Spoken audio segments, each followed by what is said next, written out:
All right, I am not going to forget to turn my butt on today.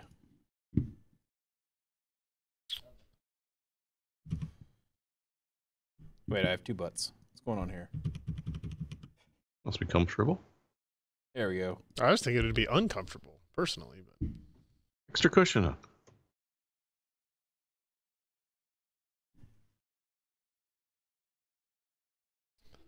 I gotta go let the dog in. Be right back. mm-hmm. So we can let the dogs out. Oh. Hey. Yep, gonna be like that all night.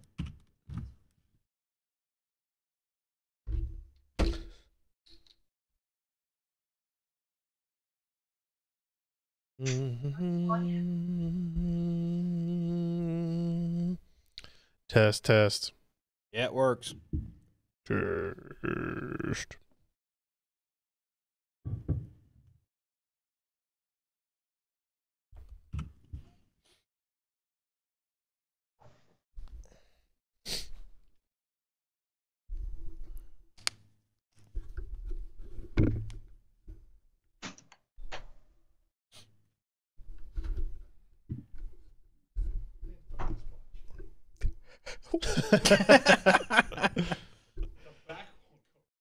Yeah. I don't know what let's made see it here, where you so at? difficult that like we had to pry it off with damn near a crowbar in the first place.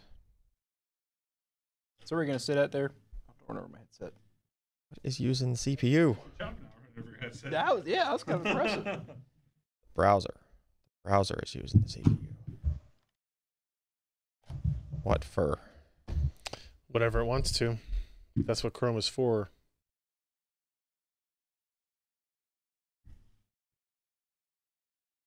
One YouTube tab was using like 17%. Was it playing back a video? Nope, it was paused. It seems dumb. Yeah. Yeah, it is.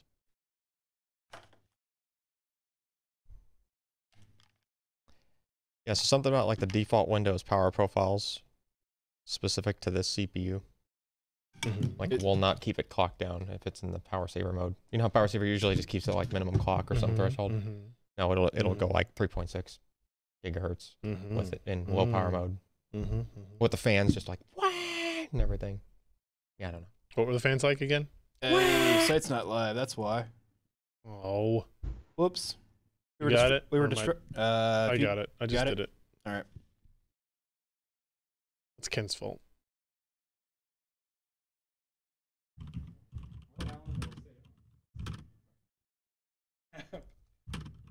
If it gets wet.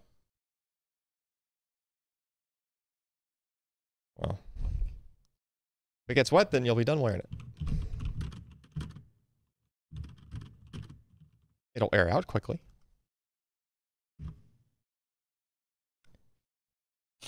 There's something from when we were kids. What's that? Wearing your non-waterproof watch in the pool, and then for like a week after that, it would be like cloudy, like there would be condensation on the back of the. Remember that? Oh yeah. Yeah. Especially because I never wore my watch into the pool. Especially like the LCD calculator watches with all the buttons, and there was no way those things were water resistant. That was like 2 months. 2 months. Not salary. On stupid here. Allowance. Yeah. Yeah, I didn't take that in the pool. So worth it though. Yeah. We didn't do it on purpose. Yeah, you never did it on purpose. Uh-oh. Josh, did you have a calculator watch? Yes. I I've had still the, got it here somewhere. I had the Of Casio. course you do. I knew that. I had the Casio databank. Sure. Those sounds like things. It was you could put. That was you the could, one that had a little flashy thing? No, you could put your. You could put like phone numbers and shit in there. Ken, will you adjust the Twitch title to not say StarCraft Remastered on it? Look, I had the black version of that watch. You're had- on 3, probably. It had like calendar events, days of the week and shit. How old were you? Like 12. Oh, okay. And it had calendar events. I didn't have any calendar events, but it had calendar But events. if you needed it, Oh man. You could painstakingly enter in the most primitive version of frickin' it's not even like a 9 pad because some of the letters were on the other, you know, it was like 9, 10, 11, 12, 13. It was like 13 pad style. So standard numpad? Well, no, they put like 2 letters on each. Yeah, so that's You like know. that's how BlackBerry did it. Like, look at with that. The, That's such a piece of shit right there. What was the first Slim or phone that BlackBerry made? I can't remember the name of it. Pearl, maybe? Yeah.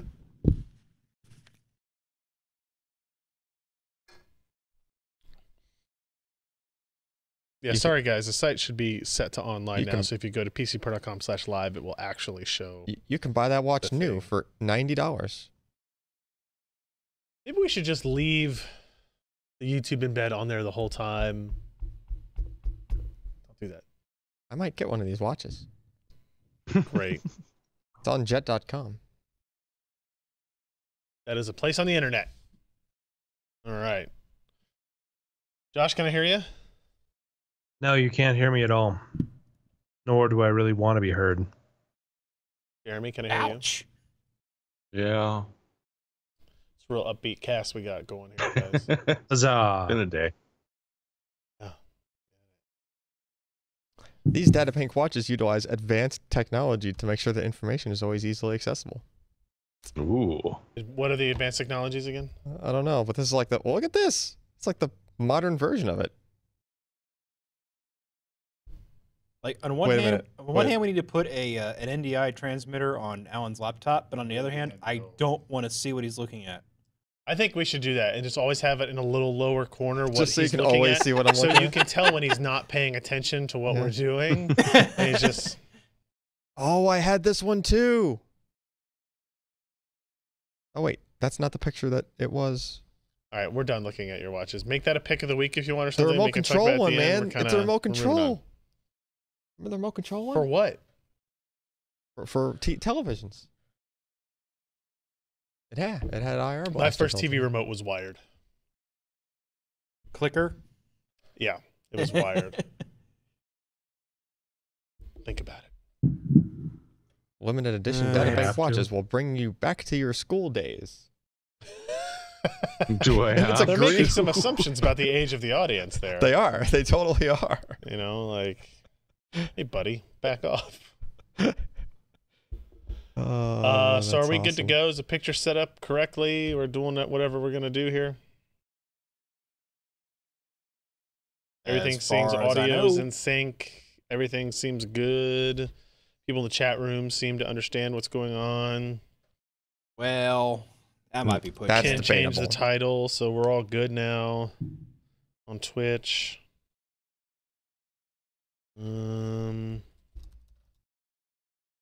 Ready?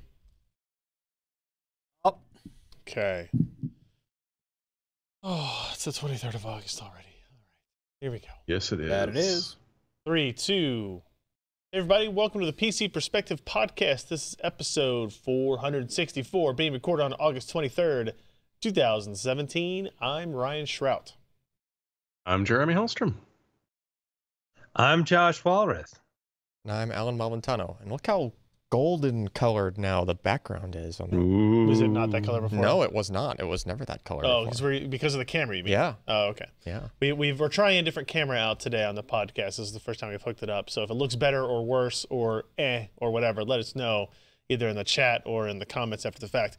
I did catch myself in the intro there attempting to enunciate my words better than I have in the past. Okay.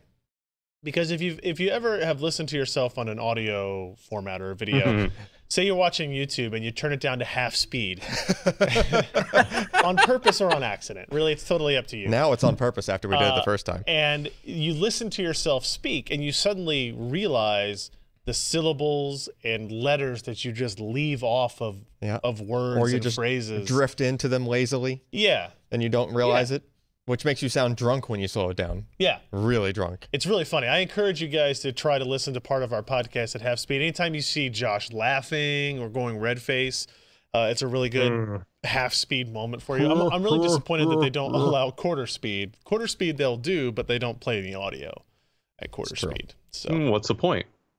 I guess if you're trying to watch the video, You slower, could sound drunker. I'm just here for the audio part myself. But welcome to the show, everybody. It's been another week of stuff that's going on. I guess we're just gonna jump into what's going on here.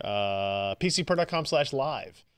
If you are watching us right now, as I say this, and not after the fact as I say this, you're at PCPer.com/live. We have a chat room there. We have the live stream of this very podcast that we record it and we broadcast it while we record it at 10 p.m. Eastern, 7 p.m. Pacific on Wednesdays. If you need a little reminder for that, because I know people get really busy. There's no NFL football on Wednesdays, right? So that's just Thursdays. So don't have to worry about contending with that in the fall. But if you need a reminder, if you go to PCPer.com/subscribe, you get this page here. Basically, we ask you for your name, your email address, and I'll send you a notification a couple of hours ahead of time. And if we do any other live streaming events, a week or two ago, we had the AMD software team here. We had a really cool discussion about what their driver stack was like, what their development cycles were like, new features in that driver, and we gave away some hardware. And we usually give away hardware when we do these other types of live streams. But if you sign up for this mailing list, you will know about those beforehand. Usually when it's something irregular, like a not podcast, we try to give you a full day's notice on that. So PCPer.com/subscribe, you can sign up for that mailing list right there. A couple of other things. Obviously, we still have our Patreon campaign running. That is at patreon.com/PCPer. It's like I'm going through a lot of URLs. You could make a link so it's PCPer.com/Patreon. Maybe I could. That's true, but we're not. It's patreon.com/PCPer. You get this page here, which allows you to read about why we're doing the Patreon campaign, what the benefits are for us and for you. This is basically your way to contribute in a recurring monthly format to us directly, whether it be $1 a month or $3 or $5 or $10 or $20 or $50. And all that goes straight to us so we can, work through the issues. Advertising is very hard. Site redesigns, Josh's and bathtubs, all kinds of things go into these discussions. It's very complex. But we greatly, greatly, greatly appreciate anybody who is a patron to our site. Look at that, way back at podcast episode 381. Where were you at there, Jeremy? That's an odd, Were you covering an event or something? I think I was in a hotel. Oh, that was at my brother's place. Oh, okay. That was in a hotel. That was my brother's place. I was doing it on his couch. The red fabric behind it. Yeah. The So fabric's red? behind Jeremy? Yeah. It's Jeremy. Yeah. That is true. It's red. It's a very dark red. Oh. And as always, if you become a new patron or increase your patronage amount during the live stream, I will call you out and thank you on the stream. So thank you guys very much for that. A couple of other notes. We're still publishing these PCPer mailbags. This is last week. No, we're still making them. That's true. The 5th one went up. Yeah, whatever, those things. Where we answer your questions, right? So you put them in the comments of the YouTube video. We pick out a handful every week to answer and discuss. People seem to like those so far, so we're gonna keep going with that. And Jim is putting in some effort here to kind of make the visual style a little bit better than what we had before, as opposed to just cropping out a piece of screen. But visually, it is just me looking at the camera, so be prepared. That's not true. For that. No? I'm in there. That's true. Sometimes Ken's in the background doing work on things. That's true. And this one, nobody was here. Nobody else was at the office. That's true. I will say, looking at this video, there's a lot of icons on that monitor. They should probably be a little bit cleaned up and organized. No. If it's just me. No? All right. There's also a hammer sitting on that table. There's a hammer? Oh, there is a hammer on that table. I see a solution to your problem, All right? right. Yeah. Fair enough. That's how we fix the problems. Also, we're doing PCPer Plays, which is just Ken and I's excuse to play games for a couple hours a week. This week we played StarCraft Remastered, the HD remake. You can tell here we go back and forth between the original and the new one. This is the original, you can tell, because it's still in a 4:3 format. But as you can see here it is in the 4:3, and there it is in 16:9. Much better textures, better color. It's still a very fun game, and it would be very easy for me to spend significantly more time with this than I have available to spend with games, especially considering like it will run on my on my laptops and stuff too. So worth noting that. So if you want to hang out with us / watch us play some StarCraft Remastered, head over to the YouTube channel as well. We have those videos up and running as well. What else is on the list? Pause that. Here we go.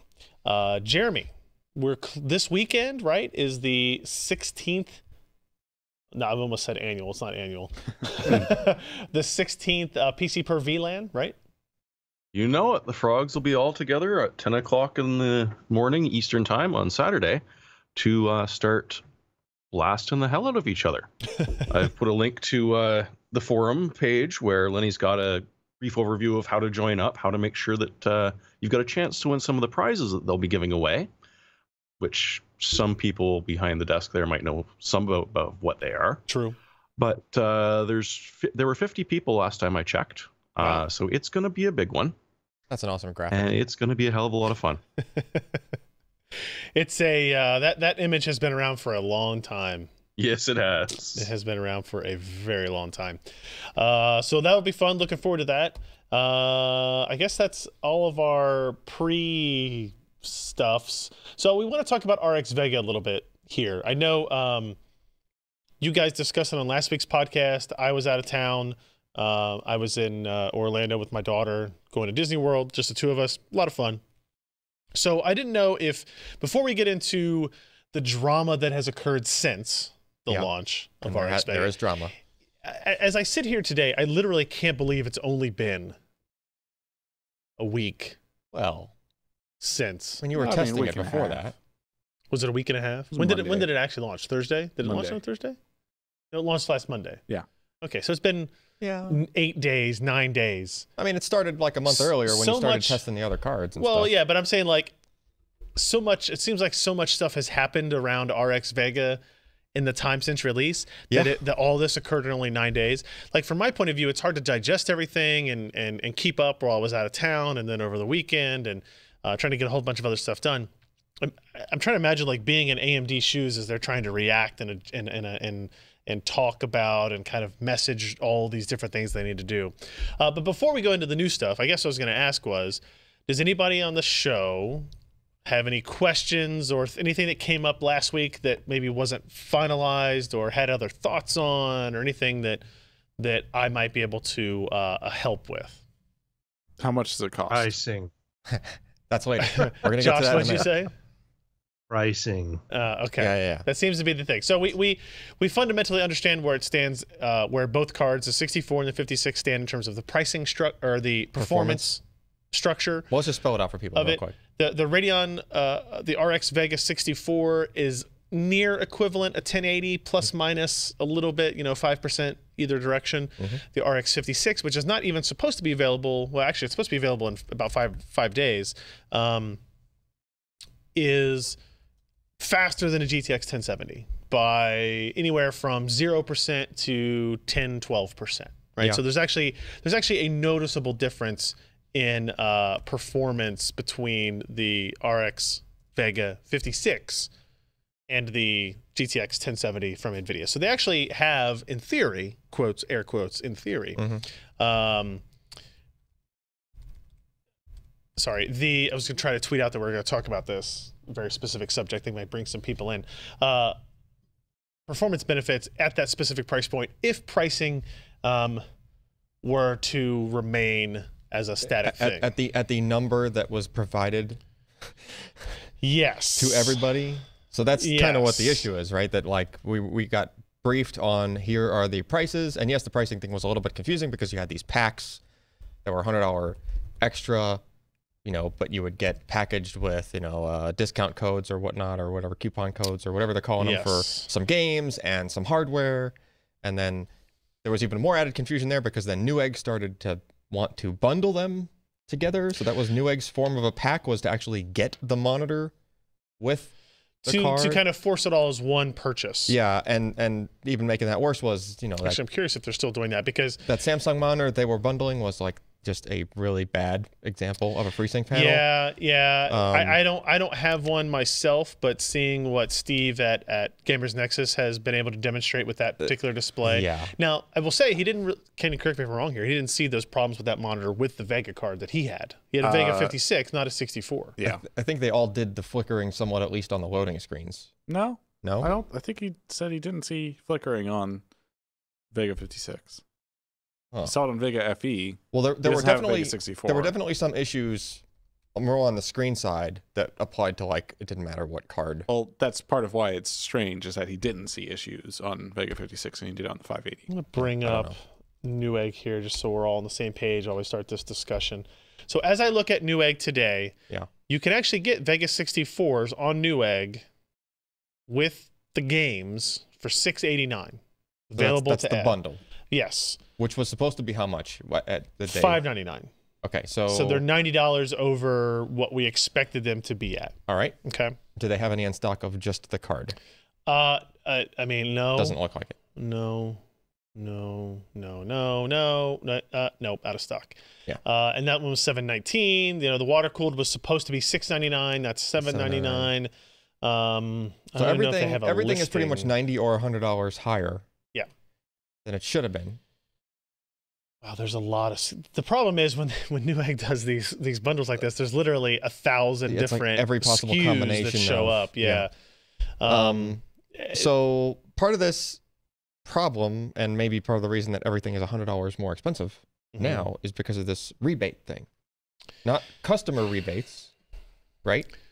Yeah. But rebates. Well, at least part of it is probably due to that. So here over the last week, what has happened is somebody, Josh, you can remind me who it was. A reseller / website talked about, oh, these prices are never going to be at $499 again because AMD has expired these rebates that they were giving board vendors in order to enable the $499 price, and it was only going to be at launch period in order to get positive reviews and get positive positioning in these reviews. So in And other words, it would never return to that, right? That was the problem. So say that would mean that theoretically, like, just to make up some numbers, right? So the AMD was probably charging the vendors like $550, like their cost or something. No, well, hold on. So what they do is everybody gets margin along the line. AMD gets a margin, the add-in card vendors get a margin, the channel guys get a margin, and then the resellers get a margin. Right. So if AMD sells a part to Sapphire for $350, then Sapphire wants to make $50, Newegg wants to make $50. Now your price is $499. Right. Okay. However, if we don't know what that starting amount is, AMD's not going to tell us, resellers aren't going to tell us. That's all super. And that starting amount would have had to have been higher than that, than the example you just did, because without the rebate, they can't conceivably sell the card at the cost that AMD. Here's the secret behind all this. Prices don't matter, because at the end of the day, AMD and NVIDIA can't control end pricing, but they can absolutely control what they want the prices to be, right? So when NVIDIA decides to drop a price on a GPU, when they wanted to make the GTX 1080 $499 instead of $599, for example. Okay. Right? There were already tens of thousands of cards in the channel. Yep. They didn't just like say, tough luck, you have to sell those for $699 and or lose money on them. They would do a They rebate. went to these guys and said, okay, for every one of these you sell, maybe we're giving you 75 and you're going to eat 25. This is how we're going to do this. Yeah. Right. And that will be a rebate. Yeah. And call it whatever you want. It could be In money the terms, that comes back to them in some other way. It's a discount off. Yeah. I'm just trying to match the something like term this. that this other, supplier used in, in this AMD thing. Right. So when that reseller came out and said that, it was a very damaging message, and I feel like we're about to be road bombed here. Must be a 747 taking off. Yeah, I'm looking it up. Okay. That's really loud. Yes, that's the loudest thing I've ever heard here. Okay. That's pretty serious. Well, if this is the end, guys, it's been a fantastic show. Now you know how we nice. stand on RX Vega. It's AMD. They're gonna firebomb us. We're talking. I forgot where I was at now. Oh, when that reseller said that, it was really damaging, because now not only was it an attack on AMD kind of, but it was also kind of releasing the hounds on this idea of who controls pricing and why. At the end of the day, AMD can't force Sapphire or Newegg to sell their cards at a certain price because they're not AMD's products.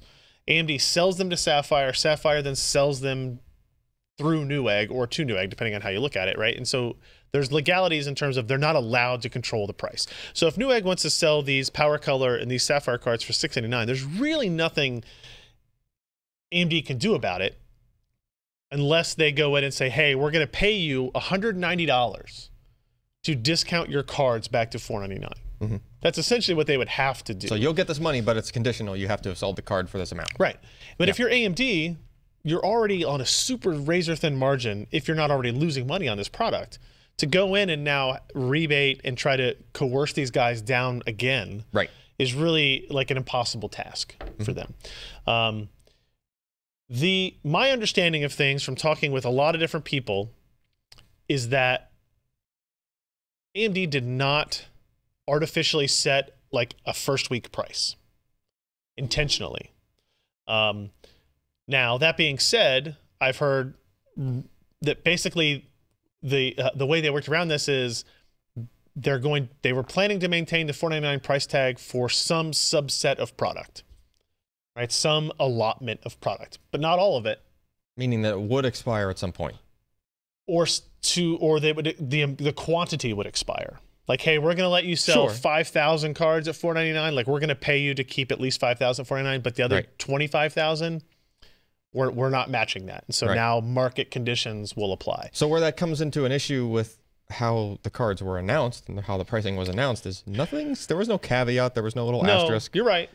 Like, there's no reason that anybody would think that price wouldn't be the price, or at least the MSRP. Also, keep in mind, in AMD's defense, they're coming in an incredibly volatile market. Yeah, and you have mining going on and all this other GPU stuff. prices are all over the place. Yeah. AMD was very critical of the fact that the day of the RX 5664 review NDA, you could buy GTX 1070s for stock prices, but now you can't. Right, like, so basically saying like they did the exact same thing that we did, and nobody's criticizing them for it, or the same thing happened to their cards that happened to our cards, and nobody's criticizing them. Right, as I look at GTX 1070s on still on the high end on Newegg.com today, you can get let's view details. View details. Where's the price? $459. That's open box. 479's back order. No. Holy moly. Okay, $529. No, that's refurb. Guys, I don't know what to tell you. GTX 1070s are expensive still, right? So 1070 on Amazon, $473. Like actual from Amazon? EVGA. But it's sold by Amazon, not like resale, whatever. Oh, the point is that prices are still very all over the place. Yeah. And so it's hard to really be critical of AMD, but I totally understand people not wanting to buy the cards for the elevated prices. Like, that's what you should do. You should not purchase these cards at elevated prices that they're not warranted by. Right. But I say the same thing about the GTX 1080, 1070, 1080 Ti. If you're a gamer, don't spend $799 on a GTX 1080 because it's not worth that, right? Like, yeah, it's kind of a mess. I don't know, Josh. Do you have any thoughts on this, on the pricing availability stuff? Well, yeah, the entire thing is kind of clouded because we've got the mining issue, and so what would demand be and what would prices be if there wasn't this kind of mining thing that has exacerbated pricing pretty much across the board? We don't know anything about AMD's supply of these products. We don't know how many are in the wild. Some people have said, well, there was only 1,600 or 1,200 at launch. I find that kind of not accurate. Before you go any further than that, I will say that my communications have indicated that there were like maybe only 1,000 on launch day. Wow. But there had been, let's say, tens of thousands of them, somewhere around 15K, that were supposed to be ready that day but got held up by something, and that they were going to be just a few days away, which in my book would have been here by now. And looking at Newegg, it doesn't appear that it's here now. Yeah. that sounds like an excuse. It is a little bit of an excuse, especially when they came out at that tech event and said the reason they had been delaying was to build up enough stock that this didn't occur. Anyway, go ahead, Josh. Yeah, I think in terms of them actually supplying product, it's been a disappointment with the volatility of the price and this whole $100 combo thing. I think it's made a lot of users kind of angry. People who were excited about this. I had a friend of mine who texted me that Newegg thing of I think, you know, a single one was $789 or $712 or somewhere in there. Yeah. You know, and asking what the hell was this? Yeah. Yeah, it's you know, unlike, you know, Ryzen, at least you had plenty of product, you just didn't have any motherboards. This is, you've got no product and incredibly high prices for what you can find, and what you can find is minimal. And it kind of tells you where AMD has been focusing as of late. I think that, you know, they've wanted to get their CPU guys back up off the ground, able to be a prime revenue builder for the company. And, you know, I think that the GPU guys kind of got pushed to the back while they were working again on their foundation products. And, you know, the GPU guys have been under the gun for the past year, trying to get something out that is competitive with NVIDIA at the 1070, 1080, 1080 Ti level. And they just don't have the product. And I think that the jump to HBM2 has been fraught with danger for many reasons. That's actually in it our seems list like they probably would have been better off if they had just done GDDR5 for the first iteration of Vega and maybe work some of the kinks out and gone to HBM2 later on this year. Yeah, I no, mean, I don't disagree. It's all with you. crystal ball stuff, and it's, you know, hindsight 2020. Yeah, and if they were only doing this product, that line of thinking makes sense too. If you're only worried about like a full size gaming card, HBM2 is not a necessary technology. I will point out, people in the chat have commented out like, hey, there's 22 SKUs on Newegg with bundles attached to them. Yeah. Of water cooled, limited edition, standard cards. So how many of these are being just kept back by Newegg in hopes that somebody buys them with all these other parts? And also, they're still calling them Radeon packs, which is, based on my conversations with AMD, not accurate. Yeah, like these should not be called Radeon packs. So I don't know what the shift is there. Yeah, I agree with you, Josh. There's just a whole bunch of, this is a company that needed something to go really well. Right? The CPU stuff's been going well. CPU stuff's been going excellent. Yeah. And here's another thing. I mean, the first month was pretty rough for them in Ryzen. Sure. And that was, yes. you know, motherboards. But it was after more, that, it was more of like technical issues. Yeah. That was teething issues. As on opposed like, to like, hey, you just can't buy any or it's all overpriced. Right. There is one thing worth pointing out. Like there had been rumors and discussion that AMD was actively losing money on every RX Vega card being sold. Right? Like they were taking a loss every time they sold a card. I don't think they can afford to do that. Well, I mean, Intel can afford to do that. Nobody can afford to do it over a long term, but so say that's the case, wouldn't you maybe try to sell as few of them as possible? Yeah. Right? Like if you're losing $100 every time you sell something, you can't not sell it because of how bad it would look that you didn't sell it. You need to be competitive in that space. You need to have mind share. You need to have fans. You need to have a product out there. You get credit for launching the product, but nobody can buy it. But if you sell 100,000 of them, you're losing $100 on each. If you sell 10,000 of them, you're losing $100 on each. Yeah. Now, you know, you start to get into some interesting ideas about why things may be happening the way they are. If that actually is the case, and I don't really know if that's the case. We also had the issue crop up of the different die packages. Let me see if I can find that story. That was a Tom's Hardware story. More like the right? different methods of die packaging. Yes. Sorry. Yes. Yeah. Correct. Yeah, it's all the same memory packages and GPU packages, but just different I guess. Holy crap! Could I get one more ad on this Tom's? Oh my Jesus! Yeah, Christ. Tom's has gotten pretty bad. 2 pop-ups before I could get to their You story. won't believe how many ads are on this page. So that aside, oh, there's an ad. Yeah. Jesus Yeah, I Christ. like the videos they put in line that makes it's from totally different content, and it looks like it's a Yeah. video that was meant to be for the. It's like some dude streaming a game or something. So apparently, these are being constructed in different locations, Taiwan and Korea. Is that right? I think so. Yeah, it's Hynix versus Samsung. Hynix isn't making HBM memory yet. That's the thing. They might be Hynix isn't making HBM2. They don't Yeah. have to be able to be packaging it. True. It would still be surprising me if they're doing that with Samsung IC. Yeah. Right. Maybe they are. I don't know. But like this slide that was apparently presented to add-in board vendors shows the differences, that there's an unmolded and a molded package. Somebody's got to figure out what plane is going to destroy us. There's nothing overhead. Is there a UFO hovering over our church building or something? I think UFOs might be quieter than that. We're gonna be smited. You want to be smote? So there's an unmolded and a molded package that Do you guys have a racetrack next to you? no, that's That's too clearly bad, coming 'cause, from you the know- airport, and it seems like a jet is like holding its brakes, Ramping? putting full throttle, and then pulling it back. I don't think we're that They're close to the airport testing. that that's gonna. In the We're pretty close.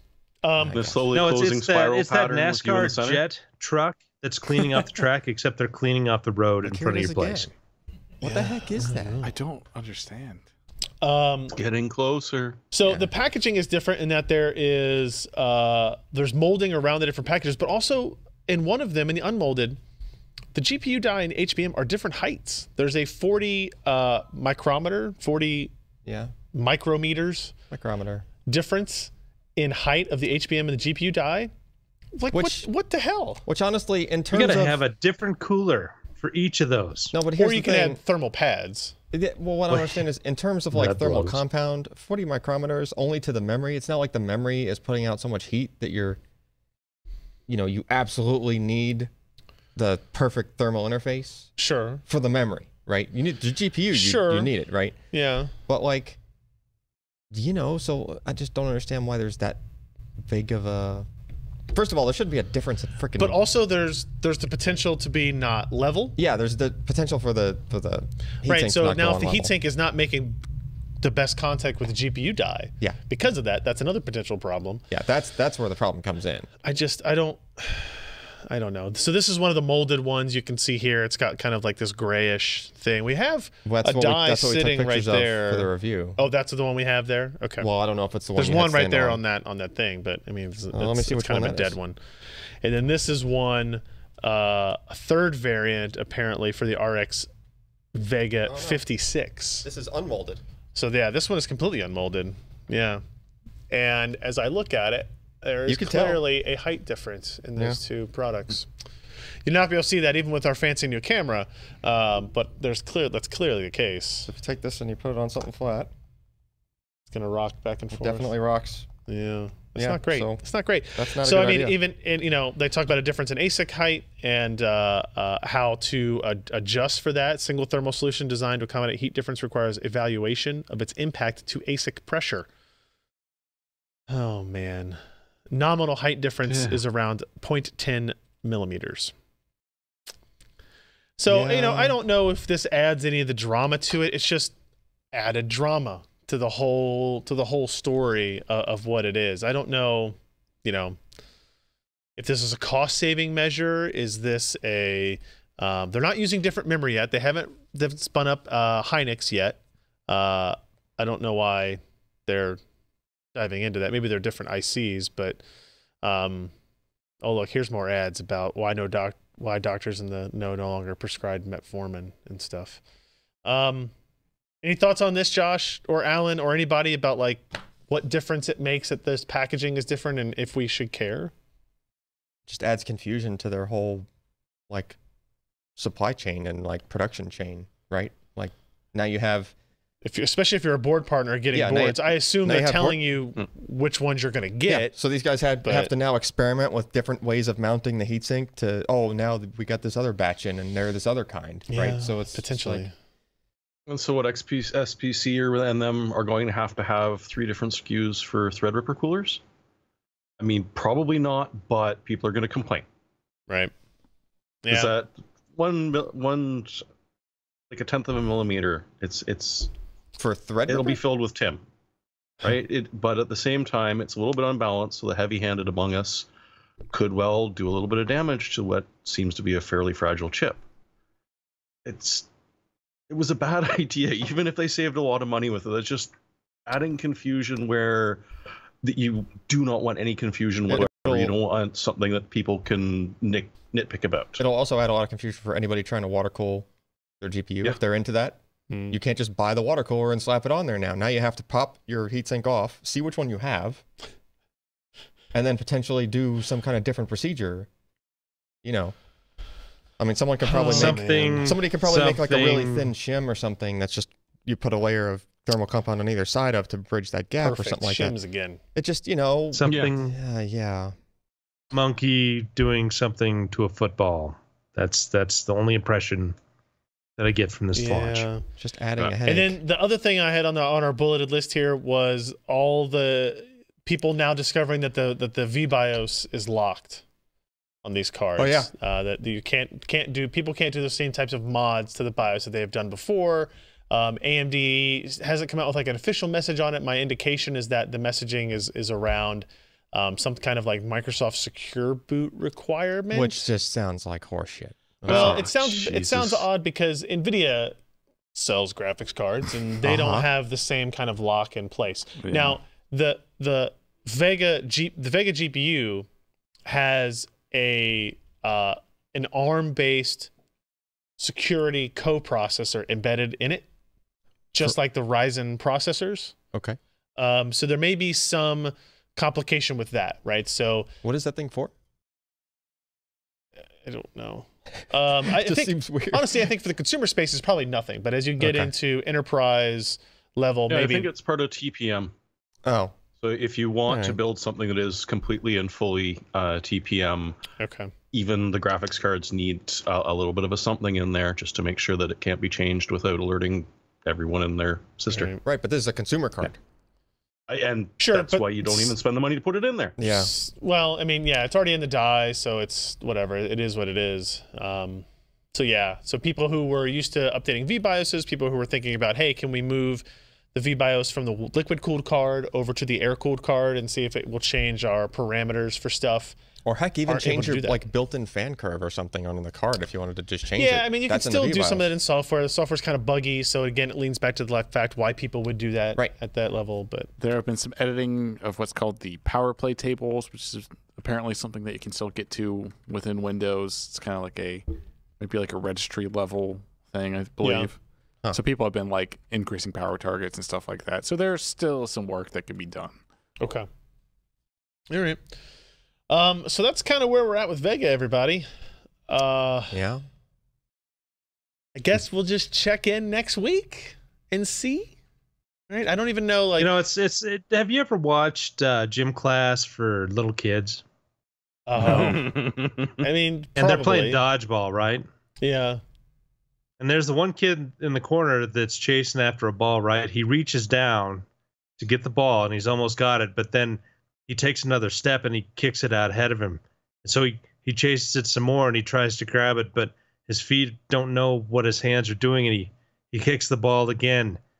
And he just chases it around. And you get so frustrated watching it.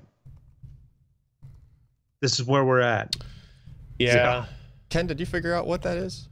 I cannot figure out what it is. I went out and I heard the noise and I looked up and there was nothing in the air. It's a bit cloudy. It's coming from over there, right? Yeah. The only thing I can think of is that it's GE testing engines, but that's pretty far away from here. Yeah, that's a little bit further than the runways of the airport. Sorry if you can't hear it on the stream. It's pretty. It's really. It's like shaking the building loud. Yeah.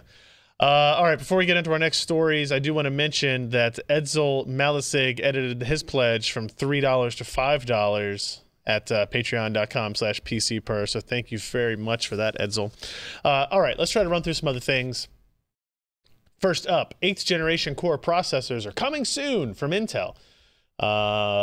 but maybe not how you thought they were going to be.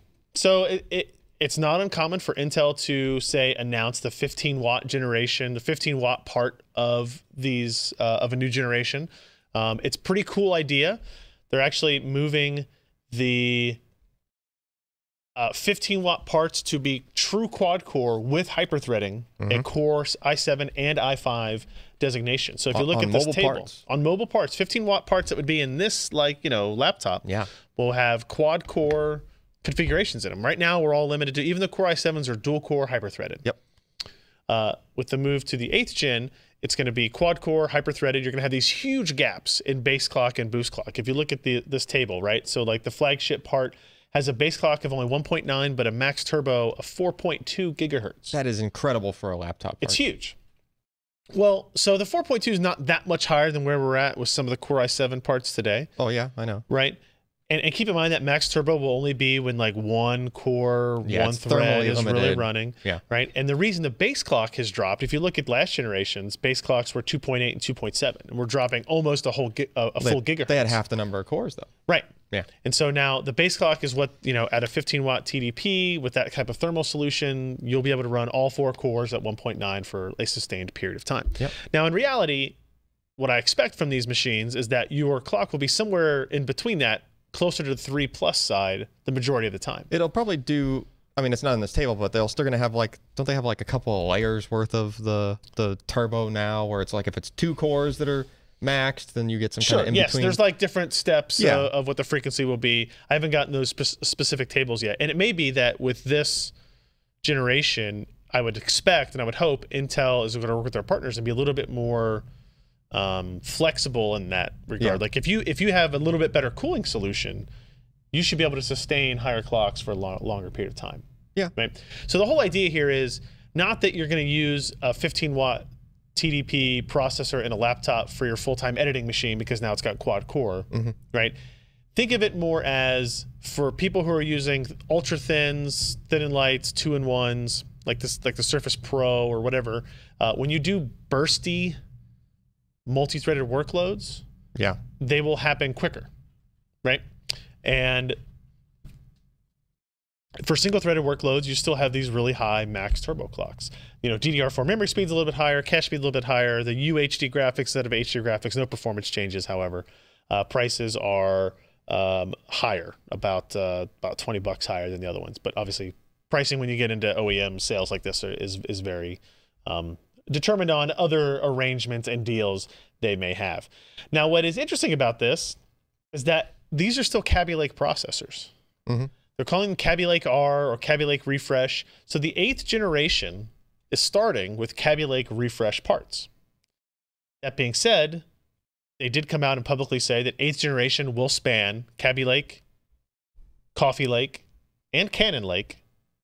And which is not confusing at all. No, not at all. And 8th generation will span 14-nanometer parts and 10-nanometer parts. So this is the first time, so now usually the tick-tock-tock is all freaking overlap now. It's totally screwed, right? Because at first, up till the 7th gen, you had reasonable assumptions of architecture, feature set, IPC levels, all that type of stuff. So the 7th gen we knew was Kaby Lake, was all 14-nanometer plus, et cetera, et cetera. 6th gen was Skylake. With 8th, they're calling it like, I don't know, some BS term like customer-centric generation markings or something like that, where they're focused on each generation will indicate some relative performance metric or some crap that doesn't make any sense, right? And in reality, why they're doing and went straight to a Charleston, right? Yeah, basically, what they're doing is they want to have the best part at every segment of the market. They want to have the best low power part. They want to have the best high performance part. They want to have the best mainstream consumer desktop part. And in their current lineup, those exist across different architectures and different process technologies as we get into 2018. So rather than create 8th, 9th, 10th generations all kind of running simultaneously, they went, screw it, 8th generation, and then it'll just kind of arbitrarily designate a 9th generation would be my guess. So expect Kaby Lake Refresh to be the 15-watt parts. When we get our consumer desktop parts, those are going to be Coffee Lake at the 6-core, 12-thread processors. I think when we get into... Which is also, they're also supposed to drop down to more like isn't it supposed to be like the 7700K replacement is going to be like a 6-core. Right. That's the Yeah. 8700K, whatever it's going to be called, is supposedly going to be a 6-core part. Yeah. That's going to be a Coffee Lake architecture, so a slight change modification there. And then Cannon Lake is Coffee Lake moved to 10 nanometer. Right. So I think you'll see a very quick,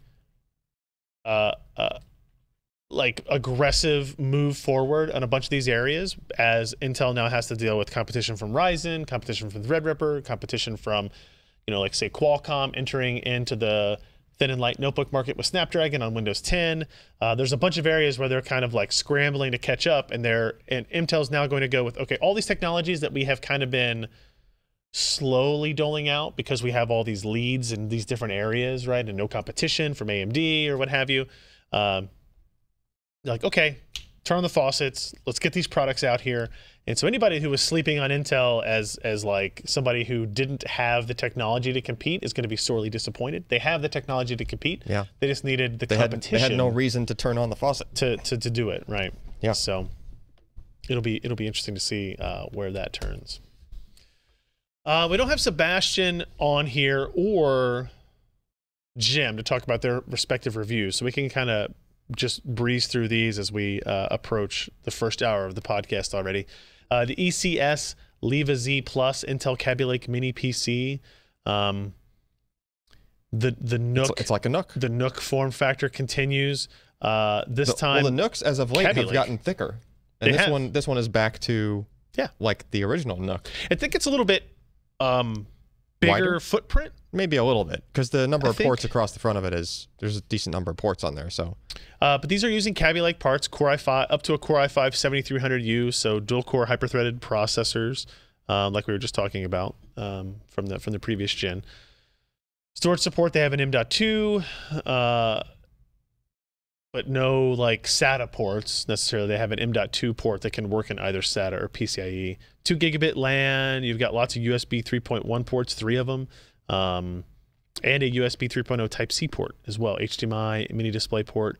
It's a pretty, I mean, it's not a fantastic looking device, but it is a like 2 networking ports on that is kind of an interesting shift. Mhm. And if you go to the second page, you can see Sebastian takes it apart, looks at the internals. You can see the memory configuration, the processor config, the active cooling. so that's the M.2. It's a short. It is a M.2. 2280, I think. No, that's 2242 or something. I think. Oh, okay. Yeah, it does, yeah. I guess it's as short as I guess that's pretty short. It's really short. Yeah, and there's no other M.2 on the other side, so no room for, because of the size difference, no room for like a 2.5-inch drive or anything like that to add with it. So it is a little bit restrictive. And if you look through the performance benchmarks, this is the Leva Z Plus is an upgrade over the previous generation ECS devices by a significant margin. Really, look at like the Geekbench single and multi-threaded results there, and Cinebench R15. So some good improvements there. Still, obviously, a little bit slower than the highest end Nook that we had tested thus far, the Core i7 6700 HQ, which was a quad core hyper-threaded part. The Kaby Lake one still has some impressive results. Storage wise, what did they have? It was 128 gig SSD was included. It's a SATA base, 550 by 206 on its storage perf. So a pretty good overall device. It did get a gold award from Sebastian if you're looking for a super small form factor Nook style, Puck style. Yep, that is a M.2 Machine. 2242. I just 2242. confirmed it. Okay. Which I don't think you're really going to find any M.2 PCIe Yeah. devices in that small probably of a form not. factor. The SATA ones you'll find because it's basically a variation on M-SATA. Gotcha. So it's not hard to make a product work in that form factor. But yeah, you're really limiting your storage choices, which is a shame because it looks like there's almost enough length. Like if you look at that picture, it looks like if you wouldn't have to change a lot to fit a 2280 in there. Yeah, there's a chip in the way of another post, but It's it feels that like one, you you could know. move it. Yeah, Yeah, I like, don't know. I don't know. No. Check out that review that Sebastian put up, and then also we want to briefly talk about Jim's article on the Acer Predator Z271T. This is a 144 hertz, I think so. 144 Yeah. hertz, 1080p, VA, G-Sync panel, 27 inch. 27 inch. But what is particularly interesting about this is that it has Tobii eye tracking. Tobii. Now, there's a couple interesting things. One is it's a very sharp radius curve. Meaning it's Very curved. a lot of curve to it It's in a short distance. More curve than you might be used to seeing on a curved television or, you know. Okay. I think it's a 1800R. Yes. It It's feels, an 1800R. just looking at it, it seems like it's even, you know, a sharper radius than that, which would be a lower number. I mean, do you think But the Tobii module on the bottom adds to that effect or something? Maybe I don't know. But basically, it's a 27-inch panel with that 1800R curve. If you're sitting at it at just a regular eye viewing distance, it's very close to like, you know, your typical curved panels. If you look at either far edge, it's not, you know, your eye, the beam of your eye to it is not perpendicular Okay. to the panel, right? It's like a shallower radius than you would really need for it to kind of wrap around you, right? This panel is very much like the edge is directly perpendicular to your eye looking at it, like as you look across it. So it really does kind of, you get the full like, you know, envelop kind of effect, right? So in that respect, it's cool. Also, a nitpicky thing I always have about monitors, which you've heard me complain about a lot, is on widescreen, like ultra wides and that are curved, especially like the backlight diffuser will be like a few millimeters back behind the matrix of the screen. So if you're looking at it off angle, there's like this parallax effect, and you actually, the backlight doesn't extend all the way to the edge of the display, right? So you miss a couple of rows worth of pixels depending on what angle you look at the screen. This screen does not do that. The screen, somehow the backlight is a different kind of technology. It's basically one with the LCD. So you don't get any weird kind of funky, it looks just like a flat panel in that respect. Okay. That doesn't have that issue, right? If you look at this picture, you can see the Tobii eye tracking module on the bottom of it. We talked about this before. I demoed it at CES. Yep. On an MSI laptop. Yeah, we had a video about that from CES, I think. And I'll let you recount it because you read his story most recently. Now, all those same things we saw at CES is the same kind of effects, right? It can track what you're looking at on the screen. And what it really boils down to is what games will take what kind of advantage of that capability, right? And Jim kind of had some, you know, he was doing like some Euro Truck Simulator game he was playing, which I really wish I was here to witness Jim trying to do a Euro Truck Simulator. I would have been giving him a ration of crap. No, they're great. Yeah, so, and he said, you know, in that game, it was actually using your eye position to like track and make the camera pan. Like as if you were looking in different parts of the truck. And he said he like crashed the truck because he went to look down at to glance down at the GPS, and it put the GPS center screen, and now he did not have where he was looking, like he couldn't see where he was going. Interesting. Right? Because the screen shifted, it panned down to the GPS, right? And you no longer see the road. So in that respect, like that game maybe didn't take the best advantage of it. There were other games that did, like they would take like HUD elements on the screen and they would kind of like dim them out when you weren't actually looking at them. Right. So you were just looking at the scene without stuff in your way, right? And then when you went to glance down at your HUD, then the HUD would like, you know, intensify or whatever. So effects like that are cool. The depth of field one was the one you saw at CES where the I saw that, and I also saw like the aperture change, like when you looked in the dark area of the screen. Yeah, and it would change. It would change it would brighten that up, and everything else would kind of be overexposed and go back to it. Just like, I mean, trying to emulate what happens in real life if you're like what your eye would do when looking at those different scenes, right? So it's a really cool idea. Yeah, so when it comes right down to it. So it's kind of like hit and miss, right? It's like some games it's a cool thing. Some games it's kind of a gimmicky thing. Sure. A lot of games it doesn't do anything because that hasn't been implemented. Right. They have I think there's a piece of software, I forget the name of it, that you install. There's like a link there's a sticker on the monitor. You have to install like a Tobii eye tracking driver. Well, there's that. It attaches to your machine on USB. There's also a thing that kind of points you to like, here's the set of games that will actually use the Tobii eye tracking and kind of it tells you if you need to like enable special options in the game. It's actually a really well done piece of software. Yeah, they try to make it easy and painless to know, okay, what can I use? How do I get this? I want to use this thing with some games. What can I do? Tobii Game Hub. Yeah. Yep.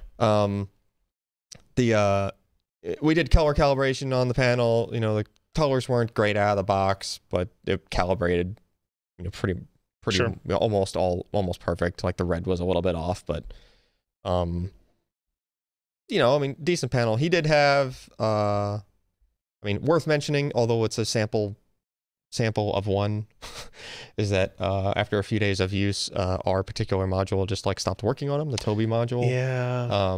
We haven't heard a lot of people complaining about that kind of thing, so I would imagine it's a pretty localized, you know, thing, but just, I guess, worth noting. Like, we had one, it just broke on us. Who knows? It does have Windows Hello support. Windows Hello support. There is that. That's the best feature, to be honest. I like actually having now using that Logitech webcam on my main machine that has Windows Hello support is actually pretty nice. Do you just you don't even have to hit anything? You just sit down at it. Just I hit the button to like wake up the screen, and then as soon as it says looking for you, and it looks for me, and it just unlocks the machine. That's cool. It's super nice. The Surface Pro had that as well that I really liked. And we can't fake it by taking the cardboard, Ryan, and just sticking it at your desk, right? I haven't tried it. Shouldn't try it. Shouldn't be able to. That's part of the whole idea. But yeah, so we had the reliability issue. But you know, it's one of those things. Like I wouldn't recommend anybody buy this yet. It's not like super useful, but it is kind of neat. But it's something that I would like to see developed and expanded upon, because I feel like it's kind of a great in between of like track IR, VR stuff into a scenario that people are much more comfortable with. I don't think there's a version of this.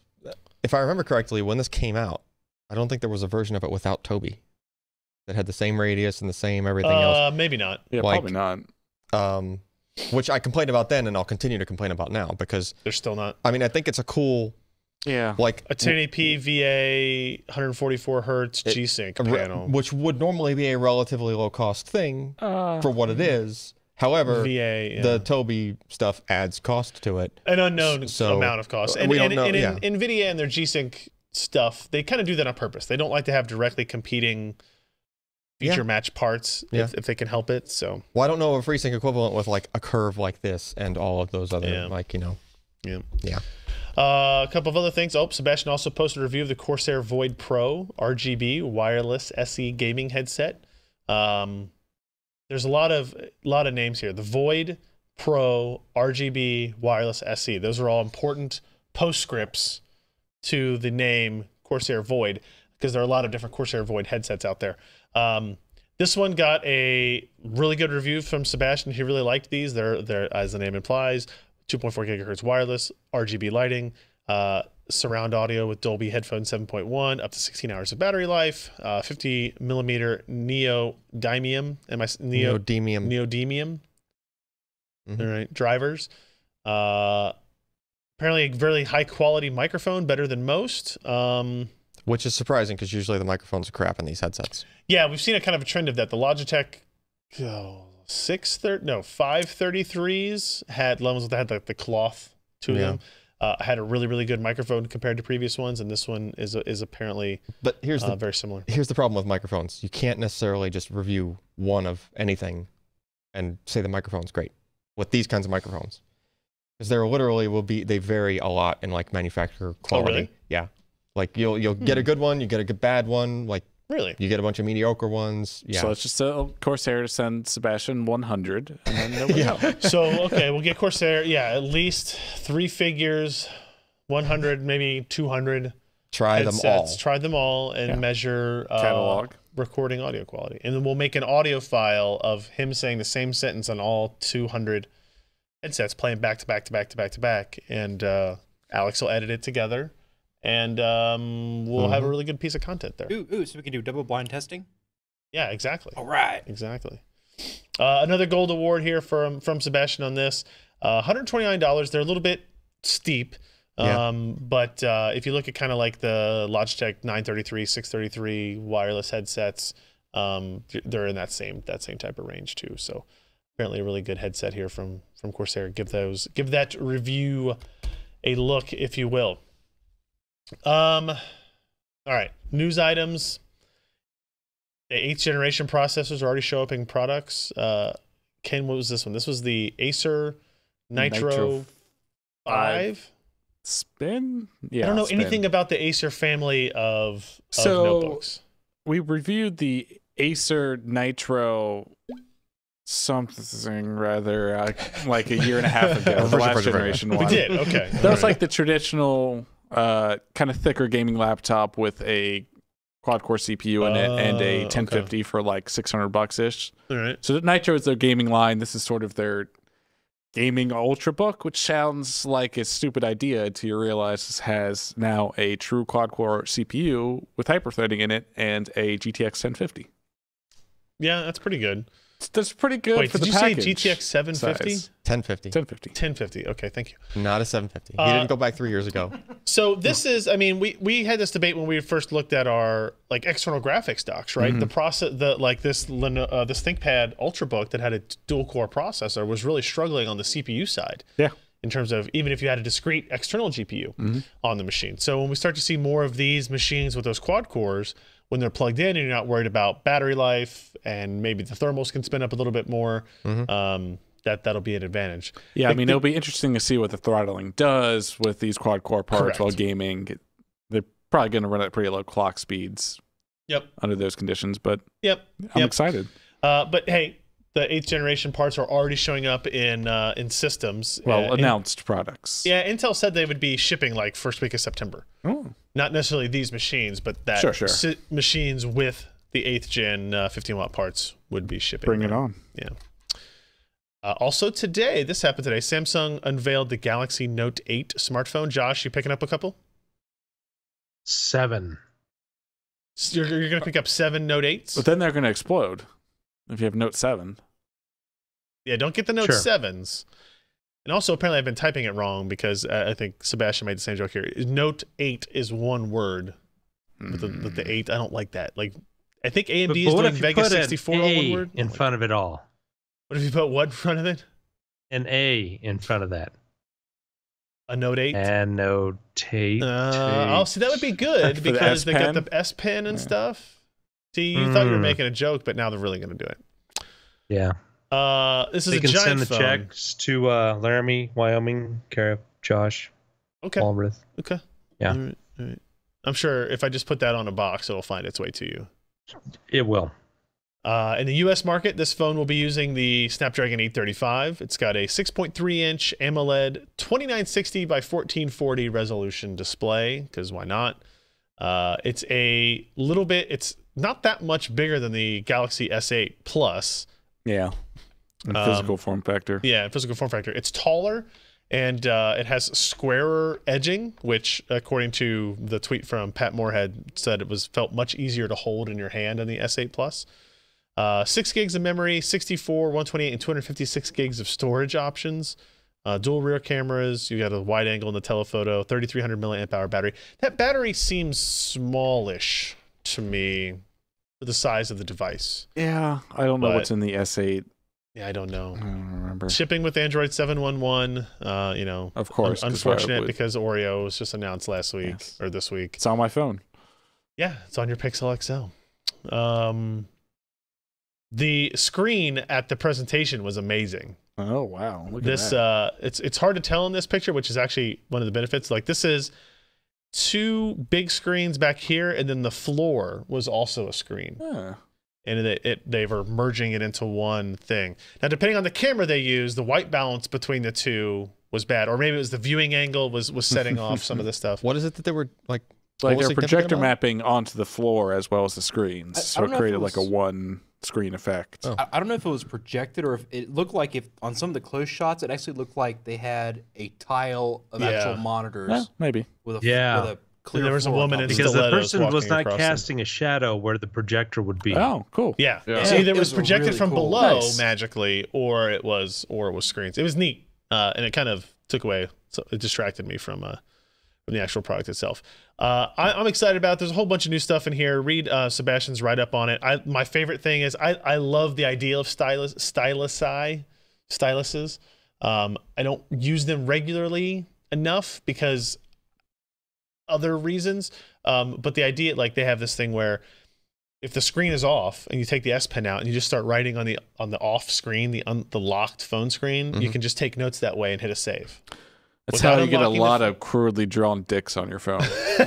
Yeah. You just leave it, and your buddy comes out and draws stuff. And just little things like that I think actually will work out well. Did they fix the problem where can you put the pen in backwards and it gets I don't know if stuck they fixed that or I not. didn't see that addressed yet, which actually I'm kind of surprised. I would haven't seen hope any it'd be videos about addressed. that yet. Oh man. So that was pretty cool. That comes out September 15th. Pre-orders Prices ranging today, I think. Oh, really? As of when you'll hear this podcast. Just can't. It's like $950 plus $930 to $960 depending on your mobile operator. That's insane. They're really hedging their bets on the iPhone 8 being $1,000, aren't they? Yeah, it will be. Oh yeah, no doubt. I really want to try this phone, but I don't want to pay $900 some dollars to do it. Hey Samsung, pay attention. Wink. And also news, Asus announced yesterday the Zenfone 4 Thank you. Pro, selfie, and selfie How long Pro. have you been waiting to do that, Alan? Thank you. I don't know anything about these. They need to release the Zenfone 3.99. Thank you. The Zenfone 4 Pro is also powered by Snapdragon 835 and the Adreno 540 GPU. 6 gigs of RAM, pair of rear-facing cameras, one optically zoomed, and this all sounds familiar. Sounds very, very familiar. And then the Zenfone 4, it has the same Sony main camera. They don't mention about the second lens on that one. That has a Snapdragon 660 in it. So essentially, Asus has, and they announced the day before the Samsung event, their kind of flagship phones. They have the Selfie brand now, which is, I assume, has a higher quality front. They have the good camera in the front now instead of the back. It's 2 front-facing cameras, I think. Oh. One's a wide angle. Okay. Sure. Yeah, I got no problem with that. Yeah. Good call. They're probably less than $950. I don't know for sure, but that's my guess. We'll probably have one of these in relatively soon too. We talked about, Scott's not on here. Scott bought one of the Oculus Rifts with Kinect controllers for $599. And he did because it was cheaper than the Vive. Touch controllers. Or with touch controllers. Sorry, what did I say? Kinect. Whatever. I mean, that, like, Kinect is a similar enough thing that, like Microsoft Kinect. I was thinking in my mind, CONNECT. Yeah. That's the name of their their developer event. event. Oculus Connect. Yeah, I had to put that on the calendar. So now HTC Vive has dropped to the same price. Mm-hmm. They've said it's a permanent price drop, whereas Oculus kind of, marketed it as like a summer price drop. Yep. But I don't think they'll go back up anymore. I wonder if this means that they've implemented their because there were supposed changes that were going to come to the beacons, the Make them lighthouse lower cost? beacons. Yeah, only one motor in them instead of 2 motors. Yeah, I mean, I would can't imagine that would be a that's- $200 difference. I'd imagine in that's cost. happened by now. Yeah, maybe that's Probably. happened by now. I mean, I'm kind of hesitant to recommend any VR system, right? But if somebody, now that they're both $599, do we still recommend the Vive over the Rift? I probably would. $200 and not a lot of software out there. So saving $200 is nice. Sure, no, but now that they're both $599, They're not. Yeah, they are. No. Did the Rift go back up? The Rift is $399. No. With the touch controllers. With Yeah, the touch the Rift controllers, was it's $399. $599. No, I don't think that's no, it went from $399. $799 to Hey, $599. read the article right there. This is still significantly above the $399 USD price tag during their competitor's summer sale. That's not true. I think Scott messed Yeah, that I up. don't think that's right. I don't think that's true. I don't think it went down to $400. There's during this the thing summer called sale. the internet. You can look things up. It's amazing. Yep, $400. Wow, really? Yep. $399 Rift plus touch. All right, fine. I That's thought really cheap. Yeah. I thought it went. Yeah, okay. Okay, So never mind. there was a point in time where Rift was $399 and Vive was $799. That was a couple days ago. Until like 2 days ago. That's crazy. Yeah. HTC kind of got handed a decision they had to make. Yeah, they kind of had to drop the price then. Even now, it's still. It's still a tough recommendation then. Yeah, I would still probably pick the Oculus over that. Yeah. Yeah. Okay, well there you go. The only thing the only thing I would see as the thing that would push you towards the Vive would be if you really wanted room scale over the sitting at I the think desk. the room scale is what makes VR good. Yeah. I just don't know. Like the Rift isn't as good at room scale, but I think it's good enough at standing in the location you probably I would agree have with that. Yeah. that you wouldn't pay $200 more. I would agree with that. Right. Just make sure you have lots of USB ports. As Scott And figured out. worst case, if you did want to go larger room scale, you just make sure you get the third camera. You can get 2 Rifts and controllers for the price of one Samsung Note 8 and still have like $100 left. Yeah. Technology is But with the Note 8, you up, can man. stick it in that little thing and just do make-believe VR. I don't know if you can yet. I don't know if the Gear VR, latest Gear VR supports that. It probably doesn't. I think probably it does if it does. supports the They SA were supposed to make the Plus. Gear VR like agnostic to screen sizes mostly, so you didn't have to keep buying new ones because it's just a display, or not even a display, just some sensors. Yeah. Whatever, moving on. Chat's asking if they have vibrating controllers for these things yet. The conversation was venturing on porn. Well, Res VR did come out, so But I will they say should have that the trans all of the vibrator controllers now, right? vibrate. Yeah, that was going to say, they all vibrate. They all, of course, they all vibrate. They all have rumble packs in them from the Nintendo 64. Yes, exactly. Linksys announces the WRT32X gaming router with killer networking integrated. This was already an expensive router. Oh, this already existed? The blue Before version of before it. the killer? It was Okay. what was it? The Spidery 1900 AC, WRT 1900 AC, which Okay. later evolved to the, turned into the AC 3200, which had they all had 4 antennas. Yeah, I don't know. Apparently, the Note 8 does not fit in the Gear VR. All right, noted. So there's that. Yeah, Noted. so it's just a different style, right? It's black instead of blue, the old Linksys router color, right? And it has the killer engine in it, supposedly to do. It's basically just QoS. It's Killer's QoS, So right? Killer gets poo-pooed on sometimes, and in all of our actual testing and use cases for it, and Sebastian's QoS is good. It actually works really well. Yeah. And one of the biggest complaints we've always had is, that's fine if you're the only computer on your network, if you're the only computer on your internet connection, but as soon as you realize you're attached to a router that has Wi-Fi devices and you've got, Google Chromecasts and tablets and phones on it, like the ability for your PC to control that was cut dramatically to almost nothing. So I think the idea of putting it into the router and having the manageability that software provides on a router that now all of your hardware devices go through it and your wireless devices go through it. Yeah, but it's not really going to be as intelligent. granular when you're at the router level. Like the killer NIC software on the PC, you could be like which program gets priority, et cetera, right? Like the router is probably going to be like True. which computer gets priority. And maybe you can do port level You can do stuff. ports, and it claims that it prioritizes gaming on it. Sure. So I don't know how it knows what that is necessarily, because Unless there's, like, TCP, whitelisted UDP, but at the end of the day, it doesn't know the application that is doing it, unless there's just specific signatures that they can recognize from it. Yeah. Now, what would make sense is if there was some kind of communication between this router and each PC. Which I don't think is a thing.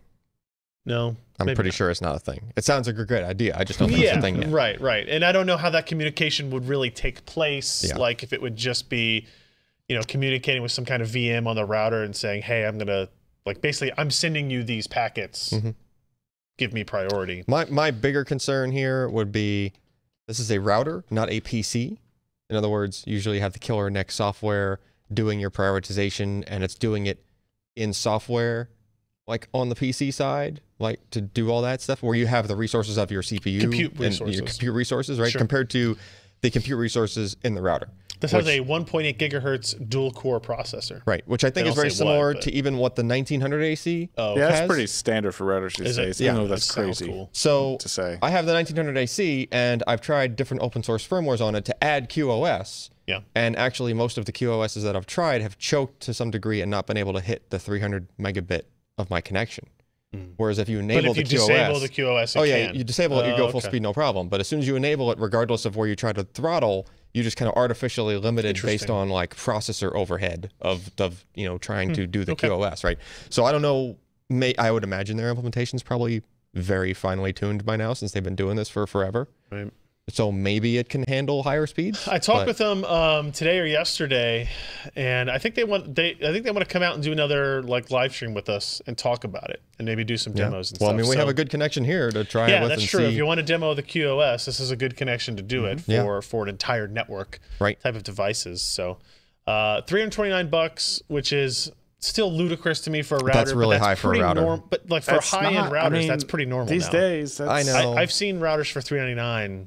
I've seen routers for $500. That Nighthawk X10 is $500. Well, it's come down now, but but those routers are like even higher specs than these as far as the throughput that they're capable of, right? This is just AC 2600 and N600. Yeah, but sure. The the 499 one had AD on it, 802.11 AD. Yeah, sure. Which is a difference maker, but interesting stuff nonetheless. So Sebastian wrote that up there. So I gotta ask. Yeah, go for it. Why is there an eSATA port on a router? For external drive. So you can share network storage? Yeah, it'll act like a NAS. Yeah. It's eSATA / USB. Why would you put your NAS on the edge of the network? People do it. Because if you don't want to have a computer, this acts like the computer to act as the host for the storage. It just seems so wrong. I mean, imagine the router. It's not like that storage is sitting outside of your... No, it's not. It doesn't connect to the WAN. It doesn't connect to the WAN. We broke Alex. Don't grunt and go IT professional over there. I know. I can't believe the client would do a thing the client would do. Why do you have USB thumb drives attached to your computer? This is the same thing. I mean, not a lot of people use these ports, and usually the port can't go full speed anyway. I find it pretty funny that still has an eSATA port. How long did it take you to dig the hot glue out of the port? You know, there is a USB 3.0 port on here. I mean, yes, but usually they can't do full bandwidth, like, you know. Yeah, but you only need to go 100 megs a second. And usually they have a hard time hitting that because, again, you're trying to do Samba, so now you have Samba overhead translation that has to happen in the CPU of the router. See, that's how I would recommend if my sister said, how do I have a hard drive that me and my kids can all access from our computers? If they already had this router. Yeah. Right. If they had a router with USB port on it, I would say do that. Yeah. So it's easy mode. Yeah. It is. Yeah. It is easy mode. That's what that's what these are built for. Hard mode is building a pfSense box. Yeah. It's medium mode. No, it's not. No, it's pretty easy. Even I can do it. Don't tell my boss that. Before you go on to the next story, update on Patreon. Ryzen Shrout edited their pledge from $4.99 to $6.99. So thank you, Ryzen Shrout. Did anybody ever discover what the loud noises were? Nope. I saw some people on Twitter that said they were going to investigate as well. Wait, really? Some local people on Twitter? Apparently somebody called the news station. Fox 19. They called Fox 19. They know anything. Because they heard it for a large radius. They've had calls before at night related to factories. Now, Cliff, this is not this is not a factory. This was really like jet takeoff thrust kind of rumble. Like just down the road. But I mean, the ground was just rumbling. The whole dang place. He just gave me the Fox 19 newsroom number too. So it stopped now. It hasn't happened in a little while. Yeah. It does sound to me like somebody was doing a jet engine test. Yeah. Someone got yelled at and like, what are you doing? You can't do that right now. Yeah, because but it's fun. Doing it like almost 11 o'clock at night is when it was going on. It's like the astronaut farmer down the road. Yeah. He's testing out his rocket. Yeah. That is a bit what it sounded like when I was outside, to be honest. Yeah. It almost sounded like shaking the building. Yeah. Yeah. And the airport's like as the crow flies, a mile from here? It is pretty. I was looking on the map earlier. Maybe 2 miles. It is. We're like pretty close. As the crow flies, we are close. Cincinnati is the headquarters of GE Aviation, where they design, manufacture, and test engines. And DHL Domestic and Amazon Prime Air. Yeah, but it wasn't any of those because when I was driving to get my haircut this morning, a Prime Air plane just came right across the trees. Like the tree line is pretty tall now on that road, and it just kind of surprised me. I see them often now. I love it. Was it dropping packages at your door? No, not yet. We get a whole bunch in on Friday though, so hopefully he comes back. Let's see. I don't see any jet engine testing facilities. There's no flyby. Like there should be a point-to-point. What is that thing? There's a maintenance hangar at the airport, but the main facility is over in Adams County. That's not the mall. Well, that's the auto dealer. So, what wasn't happening there? Yeah, there's really. I mean, that's it. That's all there is. Vulkan renderer for Doom 3 BFG source code published. That's interesting. Dustin Land of id Software has been publishing commits to his VK Doom 3 GitHub repository. So they've added a Vulkan-based renderer to Doom 3. Because of course, not the new Doom. Yeah, Doom 3. 3. Well, because the new Doom already has Vulkan. Sure, but like source code was published for this as well. But what's cool about this is you're watching them basically port the engine as you to an watch older the game. So so you're watching you just follow this guy's string of commits, and if you wanted to learn how to port, that API to something else, like you can learn an awful lot by just watching what he's doing, basically, right? Like how did he solve that problem? Oh, that's that's right? pretty cool. That's cool. It's really, really beautiful code. It's extremely well documented. It's wonderfully laid out. It's a nice example. That's what I would expect from him. I follow him on Twitter. Look, he's Dustin Land. If you're gonna do very intelligent dude, if you're gonna be a person doing a job like porting a freaking graphics engine into an older game, right? I don't think you can accomplish it unless you're Rain Man level brain power without documenting the crap out of everything. I don't understand how people have time to document code. I'm too busy getting that shit done. That hey, I'll figure that out later. Or actually, somebody else will figure that other part out later. But when you go back to it later, you're I like, get you. How the heck did I do this? When I was in school, I hated it. You write the Graded test on documentation. First, then you write the documentation, then you write the code. Yeah. No, I did the other way. Well, what is the minimum amount of documentation I have to get to pass this project class? Set I to 1 and comment. Yeah, exactly. Yeah, set variables. The end. Yeah, done. And last but not, almost. Wait, what did we get? I think that's the last one. What is this? What is that Leanne Lee thing? Is that on here? I don't think that's he didn't remove that from last week. No, I didn't. Yeah. Boo. So the true last story is fishing for Ice Lake rumors. Jeremy, what is all this? What is Ice Lake now? Well, remember how we were talking about how Generation 8 of Intel's core processors had a lot of different members? Yeah. Ice Lake might be another one, too. Oh, boy. There was some odd marketing, and because it was sort of a leak, they're discussing it in one case as a successor to an 8th generation, and in another it's described as a member of the 8th generation core processor family. So it'll be interesting to find out which of those is true. Either way, long story short, Ice Lake is going to match our previous generation, but double the cores, double the L3 cache, and lower the frequency so that it can still stay within that 15-watt threshold. It's still mostly rumors at this point, but with specifications like this, it's probably pretty good. And if you've got better eyes than I do, maybe you can read some of the stuff on that slide, because it's a little blurry. Well, that, and it's not English. Oh, wait, some of it's English. Also true. The numbers are. Oh, yeah. The numbers And are they're in what English. matters. The numbers are in English, yes. Yeah, so this is mentioning, this is like coffee-like stuff in here, I think. 8700K, 8700, 8600K, 6-core, 12-thread, 95-watt parts. Looks like these will all be used. 3-point-something, 4-point-something, and 4-point-something. Yep. By my math, that works out. I don't know.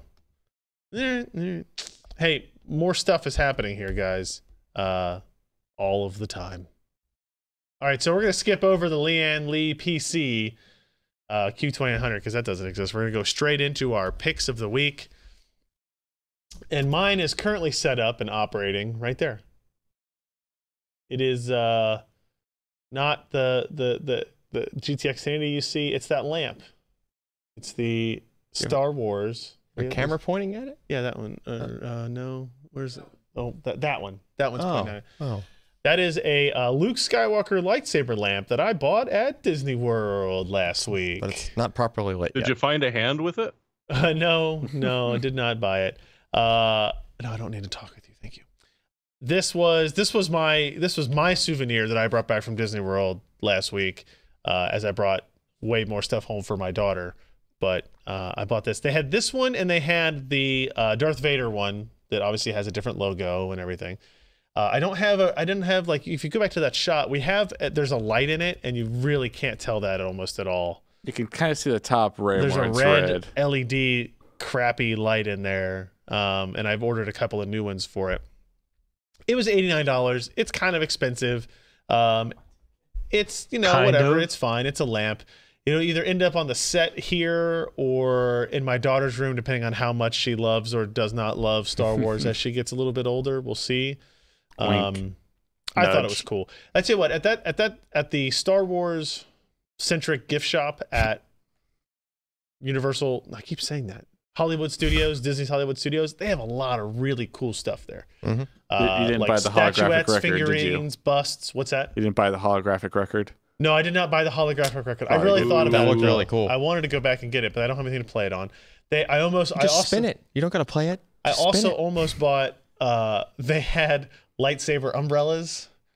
So like the staff of it was a lightsaber that lit up when you opened up the umbrella, and I was like, nah, that's kind of cool. In fact, actually, when it was raining the day before, when I was at Magic Kingdom, I looked up on my app like umbrellas, and those showed up, and I was like, oh, if I can find one of those, I'll buy it. What a perfect excuse! I never found it. The next day when I was at the Star Wars store, well, they just didn't. They don't sell everything at every park.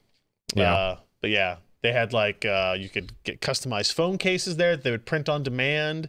They do have an amazing inventory system you were telling us about, though. Like if you wanted to find a particular hat, I want to find this hat, and the girl was able to look it up. And tell you which store, in which shelf, at which park it was going to be how many they had. How many they had on that. Yeah. I was looking for, actually, when I was looking for this shirt I bought for myself as well there. She said, you can go to this place, but it only says they have 9 in stock. That's a really low number for us on that. Their infrastructure there is amazing. It was awesome. It was fun, though. I will tell you, Emmeline went to Disney World with me only knowing about BB-8. The only Star Wars character she knew and could name and cared about. When we came back, she knew Stormtrooper, Darth Vader, Rey, Chewbacca. She could recognize them all. She now asks Alexa to play Stormtrooper song, which is actually Darth Vader's theme. No, that's the Imperial March. Yeah, Alexa, stop. So she asks for that song now, but even when she asks for it, they do really cool stuff. They do Stormtrooper marches through the street and stuff like that, and it was a neat time. But anyway, the lamp. Apparently, you can order online. I thought it was an in-store, like a Disney Parks exclusive. That's what they want you to think. Huh? That's what they want you to think. That's what they wanted me to think. That's clearly what happened. This was the brainwashing indoctrination trip. Correct. Yes, correct. it was. Right. She still has never seen a movie. I tried to get her to watch the latest one. Rogue One? Yeah. Yes. No. You know, the really happy ending one. No, not Rogue One. That is the latest one. No, but episode Force Awakens? Yeah, there you go. Not the one where everybody dies. I've wanted to go watch the other one, and it's got BB-8 in the front of it. So I thought at the beginning of it, I thought she'd be more interested, and she just could not have cared less yet. So we'll wait. That's mine. Let's move over to Jeremy. What do you got? A little flash deal for people up here in Canada, because, well, you need light bulbs, right? I do. Unless you really like living in the dark. No, I need bulbs for sure. And $5 a pop for these LED ones is not so bad. That's 7 watts. Like the 24. ones I bought were 10 watts just today. I'm trying to get the brightest ones I could. Yeah, but that one has that's about a 50 watt. It's good enough for most. But it still has a heat sink up to about the midway point, which means the light that comes down is going to be minimal. Yeah, and then it might be tall. Like maybe pretty. It wouldn't work well in your Star Wars lamp. Yeah, I don't think so. You might have to break down and just get a regular old bulb there, Ryan. I can't buy those anymore. Yes, you can. You can't buy incandescents. They're illegal. Oh. I have to go to the black market to buy my incandescents. All the way to eBay. Before my dad died, he collected incandescent bulbs. See, there you go. Right. I don't know what happened to him after that, but I know he was talking about like they're gonna take my bulbs from me. So he's collecting. It was just like guns. My bulbs. They were gonna take everything. He's got his from gun him. locker. He's got his light bulb locker. That's right. Oh man, it was amazing. I went to Ace the other day, and usually their prices are higher. They're the helpful price. I got 2 65-watt LED lights. Of course, they're like 7 watts. Equivalent, right? Yeah. Floodlights for 79 cents a piece. Yeah, 79 cents? stuff is falling down. That's what dirt happens when you cheap. stop making the other kinds, and everybody has to buy the LEDs. I guess so. I guess so. All right. It was awesome. Josh. Me? Yes.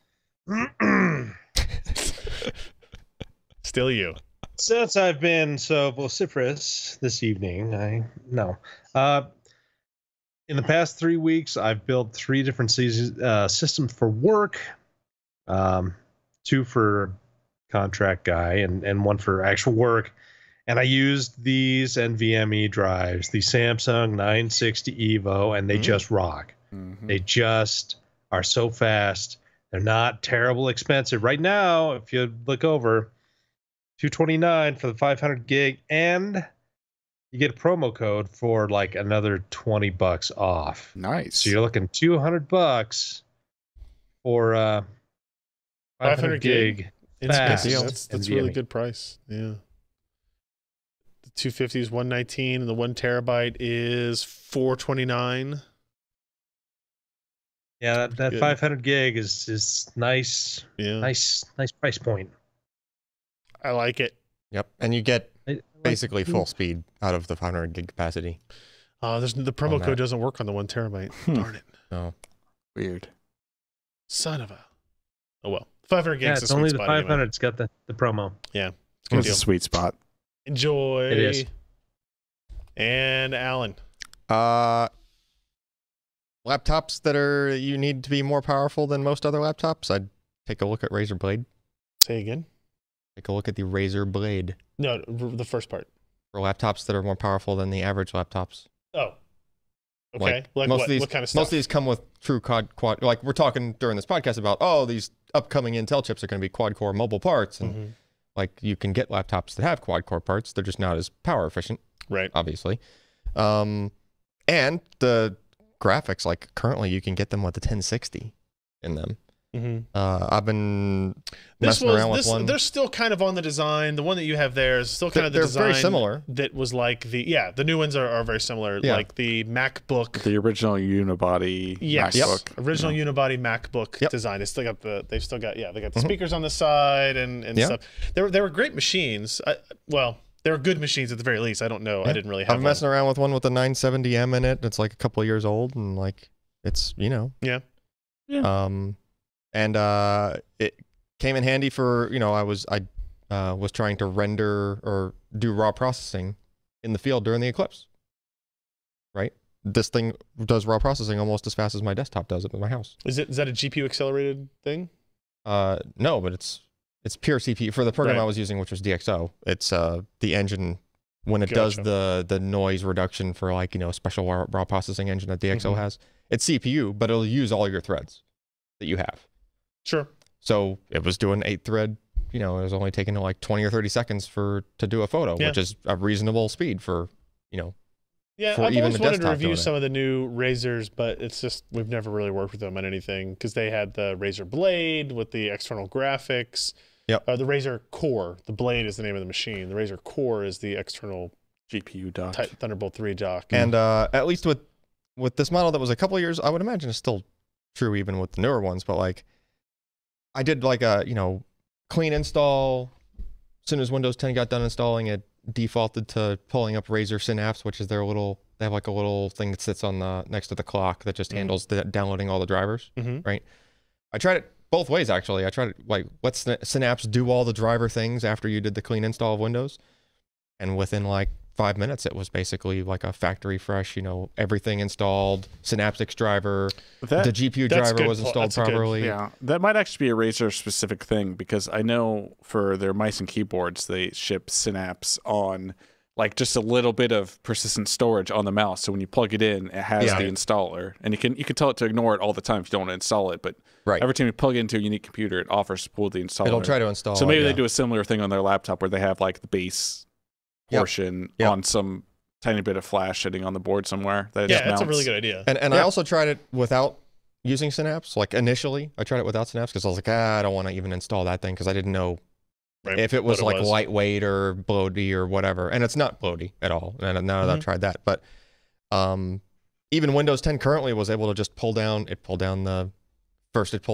the Intel integrated GPU driver, and then once that was established, then the extra like the 970M showed up as like an unknown device, and then it just pulled down the Windows Update is very good at that stuff. Well, just the fact that it works with like that's a technology you would normally expect to be like that mobile specific, passing the GPU through. Well, and chances are, if you wanted the best experience, you would go download the latest GeForce driver for that part anyway. Right.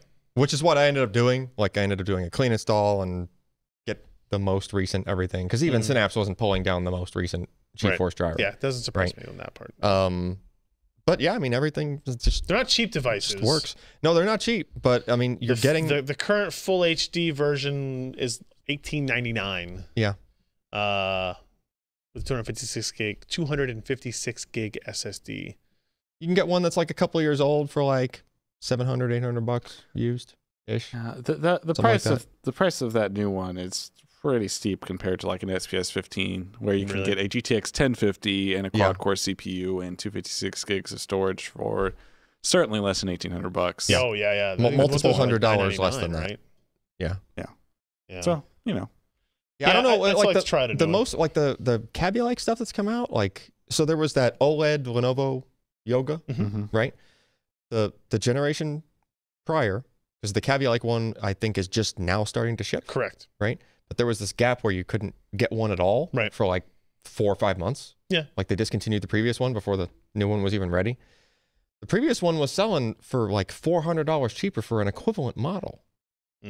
So that seems to be some kind of weird trend with the Kaby Lake laptops now for some reason. No, I think that particular model was more of an OLED screen availability, and that they were built. They saved some of the screens for the Kaby Lake model, so they had to stop producing the Skylake model for long enough to save up enough to launch out. But that new model with the same screen, the Kaby Lake one, the new one, with the new Kaby Lake one with the OLED screen, just like the similarly spec previous one, is like $300 or $400 more expensive than the previous one was selling for.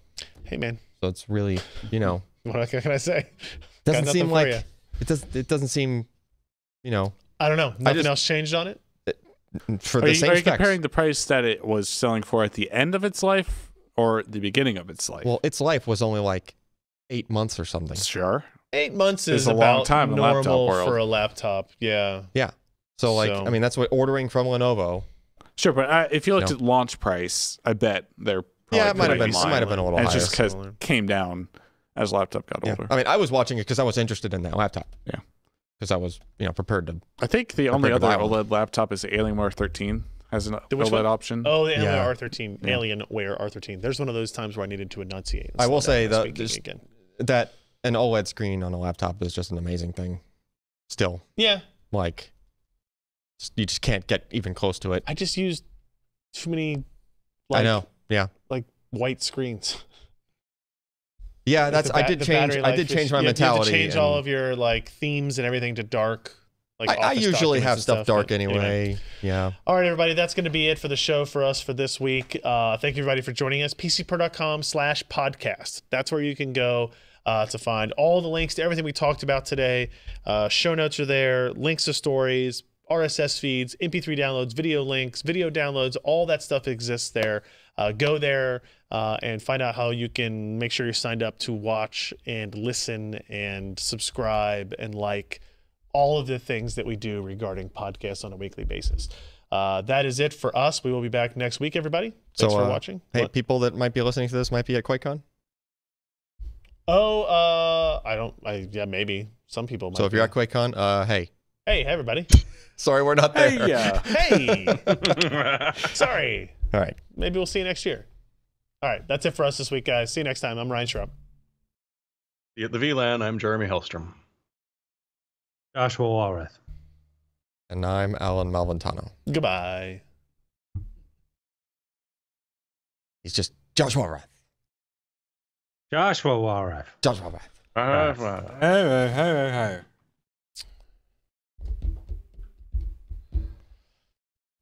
All right. You think we're going to walk outside and everything's going to be gone?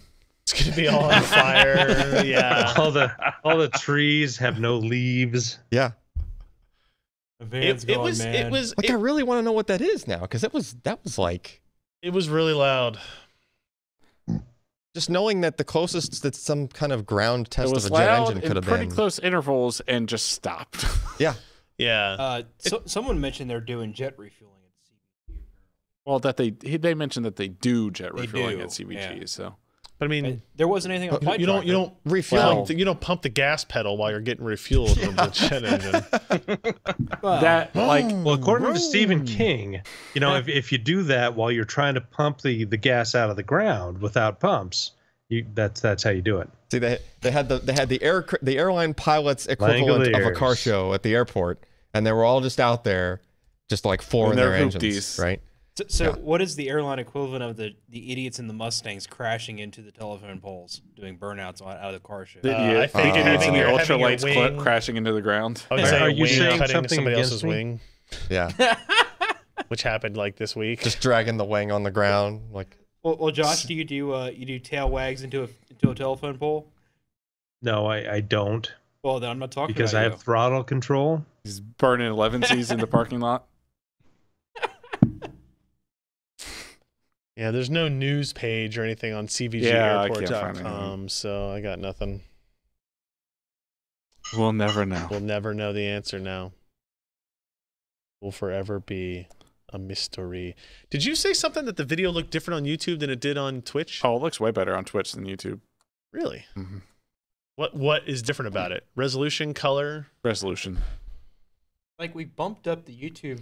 Yeah, bitrate. that's why I pulled up the CPU usage. I think we can. Did we bump? What are we sending YouTube versus We're all what are we? using 25% of our CPU, so fuck it. What are we sending to YouTube? I don't know. Because you're right, it does look way better on Twitch. And that's at 1080p. Which is that? No, that's 720p. Hold on. Okay. DHL's hangar is like the closest part of the airport to us, so maybe. Yeah, but it wasn't DHL planes. Those are tracked, and I was looking at the flight tracking. Yeah, I don't mean taking off. I just mean testing. Could have been testing or. they wouldn't be testing at 11 o'clock at night, though. Well, so They got to get get ready those to. packages delivered. Somebody They was. fly at night. So Yeah. They fly later than this. Yeah, they don't. but they may be like are testing some mechanical issue that they had on the flight in, and maybe. they're doing it because I mean this is one of their this is their hub in the U.S. Yeah. Yeah, So if they're doing maintenance, they're going to do it here. So, right. So go up to RTP. Yeah, YouTube's at 6. Twitch is at 4 Yeah, Twitch megabits. Is at 4. We're only sending Twitch 4. Yeah. Of course, And it's- we're and it's using doing a better Twitch job with- preset in Wirecast, so it might be more optimized. I don't know. If only there's someone. It's a we little knew- bit sharper looking in Twitch. Yeah. Yeah. I mean, we could try bumping YouTube to like 16 next week Yeah. and seeing what Oh, that's- happens. It's insane. Yeah, It's fine. but that's on them. we should feed Is them that the- more is and that the let them deal with the mail-loading, transcode if we have the upload in the CPU. No, that's the old B terminal. Oh. Well, that isn't there anymore. Yeah, that's gone now. It got tore down. Huh. So you used to zoom out. Yeah. You used to come into this terminal. Yeah. Oh wait, no. Yeah. What's that? I don't know. Because that- there's another terminal right there. Yeah. So That looks new. Yeah, they're doing a whole lot of work there. What? The What are lower you left looking at? terminal. I That don't know what doesn't lower tell us left anything. means. If you have north up, the lower left terminal. no. This is still right. So this is terminal 1, concourse AB. This was terminal. What do they call the Comair section? The Comair section. But it had a concourse. Maybe it was concourse C. I think it was concourse C. That was Concourse C, the one where Yeah. they bring all the NASCAR guys in at. Well, now, but it was just Comair. It was just small that's- regional jets. Yeah, that's Terminal C. because you went to B and then you took a bus to C. Yeah. That's what that was. Yeah. They're asking when we're going to start streaming on Mixer. It's not a bad idea. Here we go. Yeah, we're driving to. Did I not tell you guys? No, we're no, driving no, to no. QuakeCon Mixer tonight. is the Microsoft service. Oh. Video streaming service. What are you looking at? I don't know what I'm looking at anymore. Yeah, you're looking at gray screens. What you're looking at? I don't know what I did. Oh, Jesus. You're over the ocean somewhere. We are not How near did the I ocean. end up over there? you headed left. You were in the North I Pole. zoomed out and I ended up at the freaking North Pole. Zoomed out too far, son. I'm not taking that left at Albuquerque. Yeah, I don't know. Zoom. You piece of crap. Okay. Now where am I? South Carolina. Alan is very good at computer. Very good. He's an expert. Things you don't want your pilot to be saying. What is this? Kentucky? Louisville? Cincinnati? That's a really crappy, The like... interface is really horrible on this. It was working great on Google Can't you, like, Maps. type in an address or something? What Well, is he doing? I think he's looking at, like, a maps history. I'm looking thing. at Wikimapia.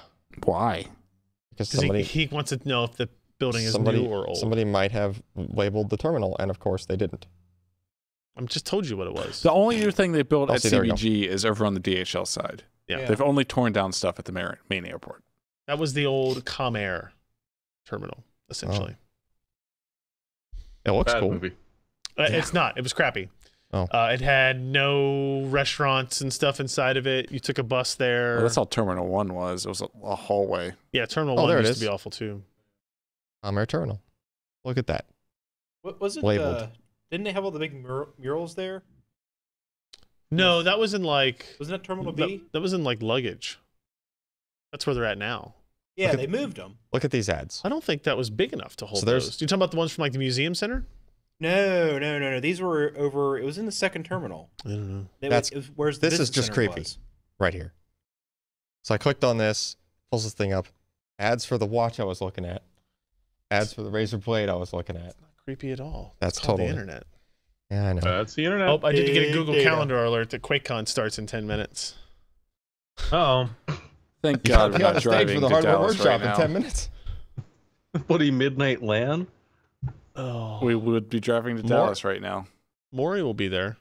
The McDonald's? You will. That's We would true. Dallas. be driving to Dallas Oh, right driving to now. Dallas. Well, I mean, maybe a I'm missing McDonald's. We'd Whataburger. probably be going to a McDonald's, let's be honest. I'm missing Whataburger every day, Josh. But do you have animal crackers? Not with me, but in my Soup? cupboard In your I soup? see. at home, cupboard Sure. pantry at home. Cupboard. I have one of those giant Costco Cupboard with Sam's pretensions. buckets Is of there an animal Indian in it? crackers. 'Cause Huh? If there's an Indian in it, then It's a cupboard. Yeah. Otherwise, You're right. it's just a pantry. Those were good books from my childhood, man. Yeah. It's got a very clicky sounding touchpad.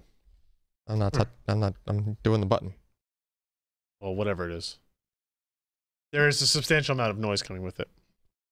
Oh, somebody tweeted at me, asked me what size incandescents I would like, and sent me a picture of his hoarded Well, incandescent light bulbs. I mean, the issue is you want Mark, thank you, Mark. you want blue incandescents. Like you want blue lights for that. Right. No, Yeah. like literally blue. Oh. Because it's a lightsaber. Oh. Yeah. Yeah. Good luck with that. Yeah, I don't. You can put some gels or some incandescents. Yep. Catch fire. Just stick a crystal in there, find a blue laser pointer, shoot it at it. We got red compact fluoros for our back deck light. Yeah. Keep your night vision at night. Yeah. Yeah, I'm sure that's what the neighbors. Which color? Red. Oh, well, yeah. Mm-hmm. Not the red light district. Anywho. What else is going on? They have all the red lighting on the con on the submarine. Yeah, we know.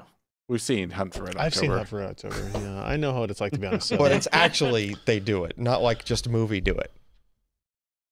I don't understand the difference. Do they sing? Huh? Let them sing. You mean the movie is based on real life where they really, really do it? Unlike other submarine movies where they had the captain with a dog pissing on the floor in the missile compartment, like that dog would not be shot out of a freaking torpedo tube within the next 10 minutes or something. Oh, nice. Well, Even the captain's dog? yeah. Oh, Somebody I don't would have think so. disappeared, the captain's dog. They'd pick Trust me. I don't think so. Yeah. I think you have more respect. If for we a can captain disappear than the that. XO's door every halfway through every patrol Yeah, but without that's the a joke. captain noticing, Yeah, but that's a joke. Tide. Killing the captain's dog is not. well, the captain pissed on them freaking... The captain pissed on the Now missile the tube. captain pees Listen. on him, and then you the captain's exit dog. the dog. That's a different issue. The missile compartment where that dog was is above berthing. Sure. Hey, Sure. who with On the let, doors. submarine. who let the dog into In the other room? words, where he Ooh, let pissed, the dog in. where the dog pissed would have drizzled Watched down it. through the little transparent or deck grates, which is not what the actual thing is, but it would have went through the grates and onto somebody's bed and berthing below it. My issue is who let the dog into that room? On the submarine? Yeah. He would have to walk down the hatch with it. Yeah. All the doors are just open all the time? The hatch of the submarine?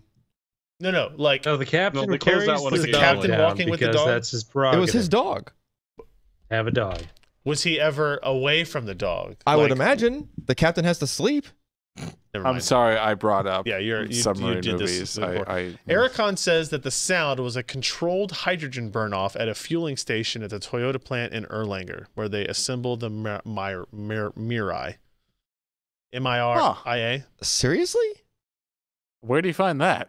I don't know, Ericon. Where did you find that I information? also didn't know they assembled the Mirai and I didn't know they did that. Well, here. they Because don't- that was a serious they freaking don't rumble, for any man. longer, but like they're shutting What do that you mean? plant down. They're Well, I mean, they're clearly still doing Maybe, it. maybe they're purging all their hydrogen. Yeah, Toyota's act like if you go on 275 now towards the airport from here, you pass the Toyota building.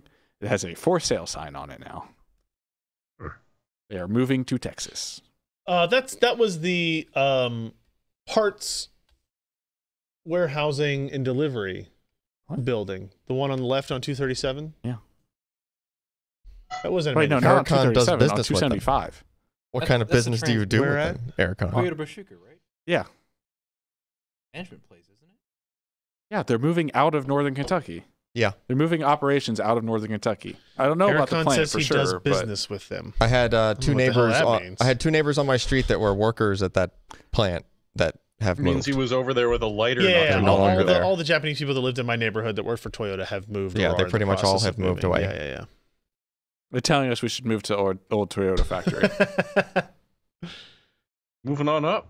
Ericon, do you have? I want to know how you know. Like you say, you do business with them, and yeah, blah blah blah blah blah. But how do you know that's what it was? Business. I want to learn about controlled hydrogen burn-offs Yeah. in We Erlanger, want, Kentucky. we want to do control hydrogen burn-offs too here. Ericon has awesome business cards.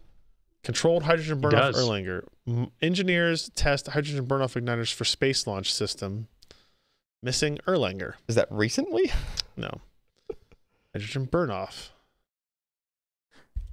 Toyota Yeah, has completely yeah. screwed the housing market in North Texas. In Plano, apparently, which is where they're Yeah. moving / have moved. yeah. Yeah, I mean, They're all they moving did the there. same thing here, just the opposite. Yeah. All the places that were for, because they don't want to buy houses here, they always rent. So there was a huge market for people to go in and buy these properties near us Yep. and rent them out. And now they're having trouble filling them. So there's two houses on my street that are empty right now. Yeah, because who the hell would want to rent a house in your street if they're not like someone from coming over from another country? Well, it's just like I think both of mine were. if 3,000 people suddenly get up and leave Sure. in the span of I 2 mean, months. like people don't normally rent houses in subdivisions. Like that Both would be the an ones expensive on- house to rent. Yeah.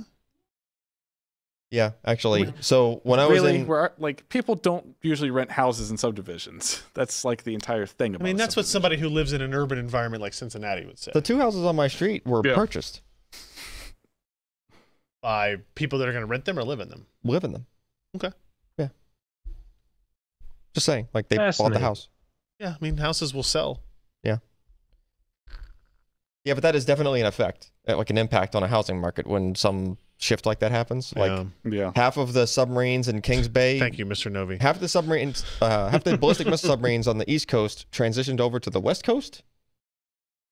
And Kings Bay, Georgia, was like an area that 90% of the houses were Yeah, owned by the valley people doesn't count. related to the submarine base, right? Either of them. So that whole shift happened, and at the same time, that's when the housing market bust was, and that's when I had two houses I was trying to sell in Kings Bay, and that's why I basically had to pay mortgages on two houses for like 2 years and not be able to sell them, and also sucks. not living in either one of them, and not being able to find renters either because there's the renters market. Yeah, Those were dark days. yeah, that was not a good time.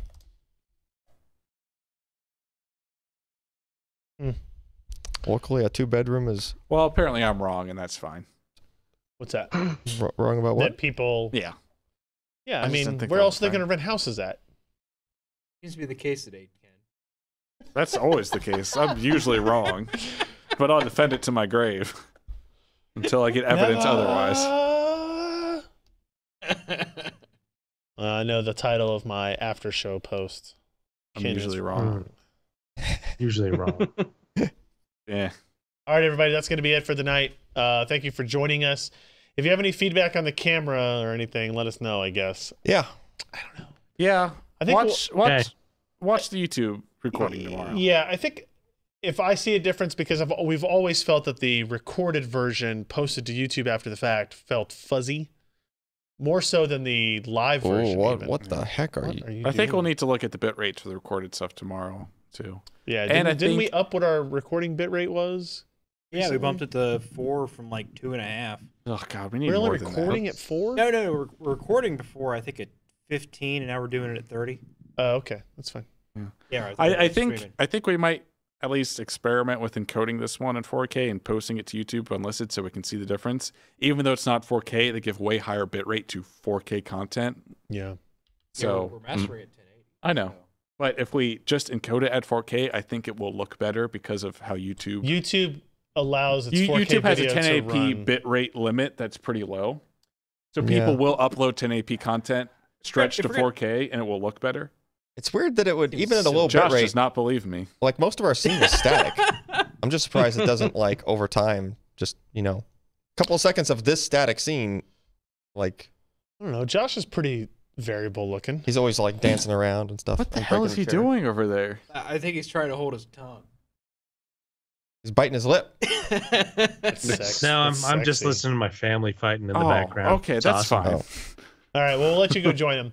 Good night, everybody. Thanks for hanging out. See you next time. Night. Night, guys.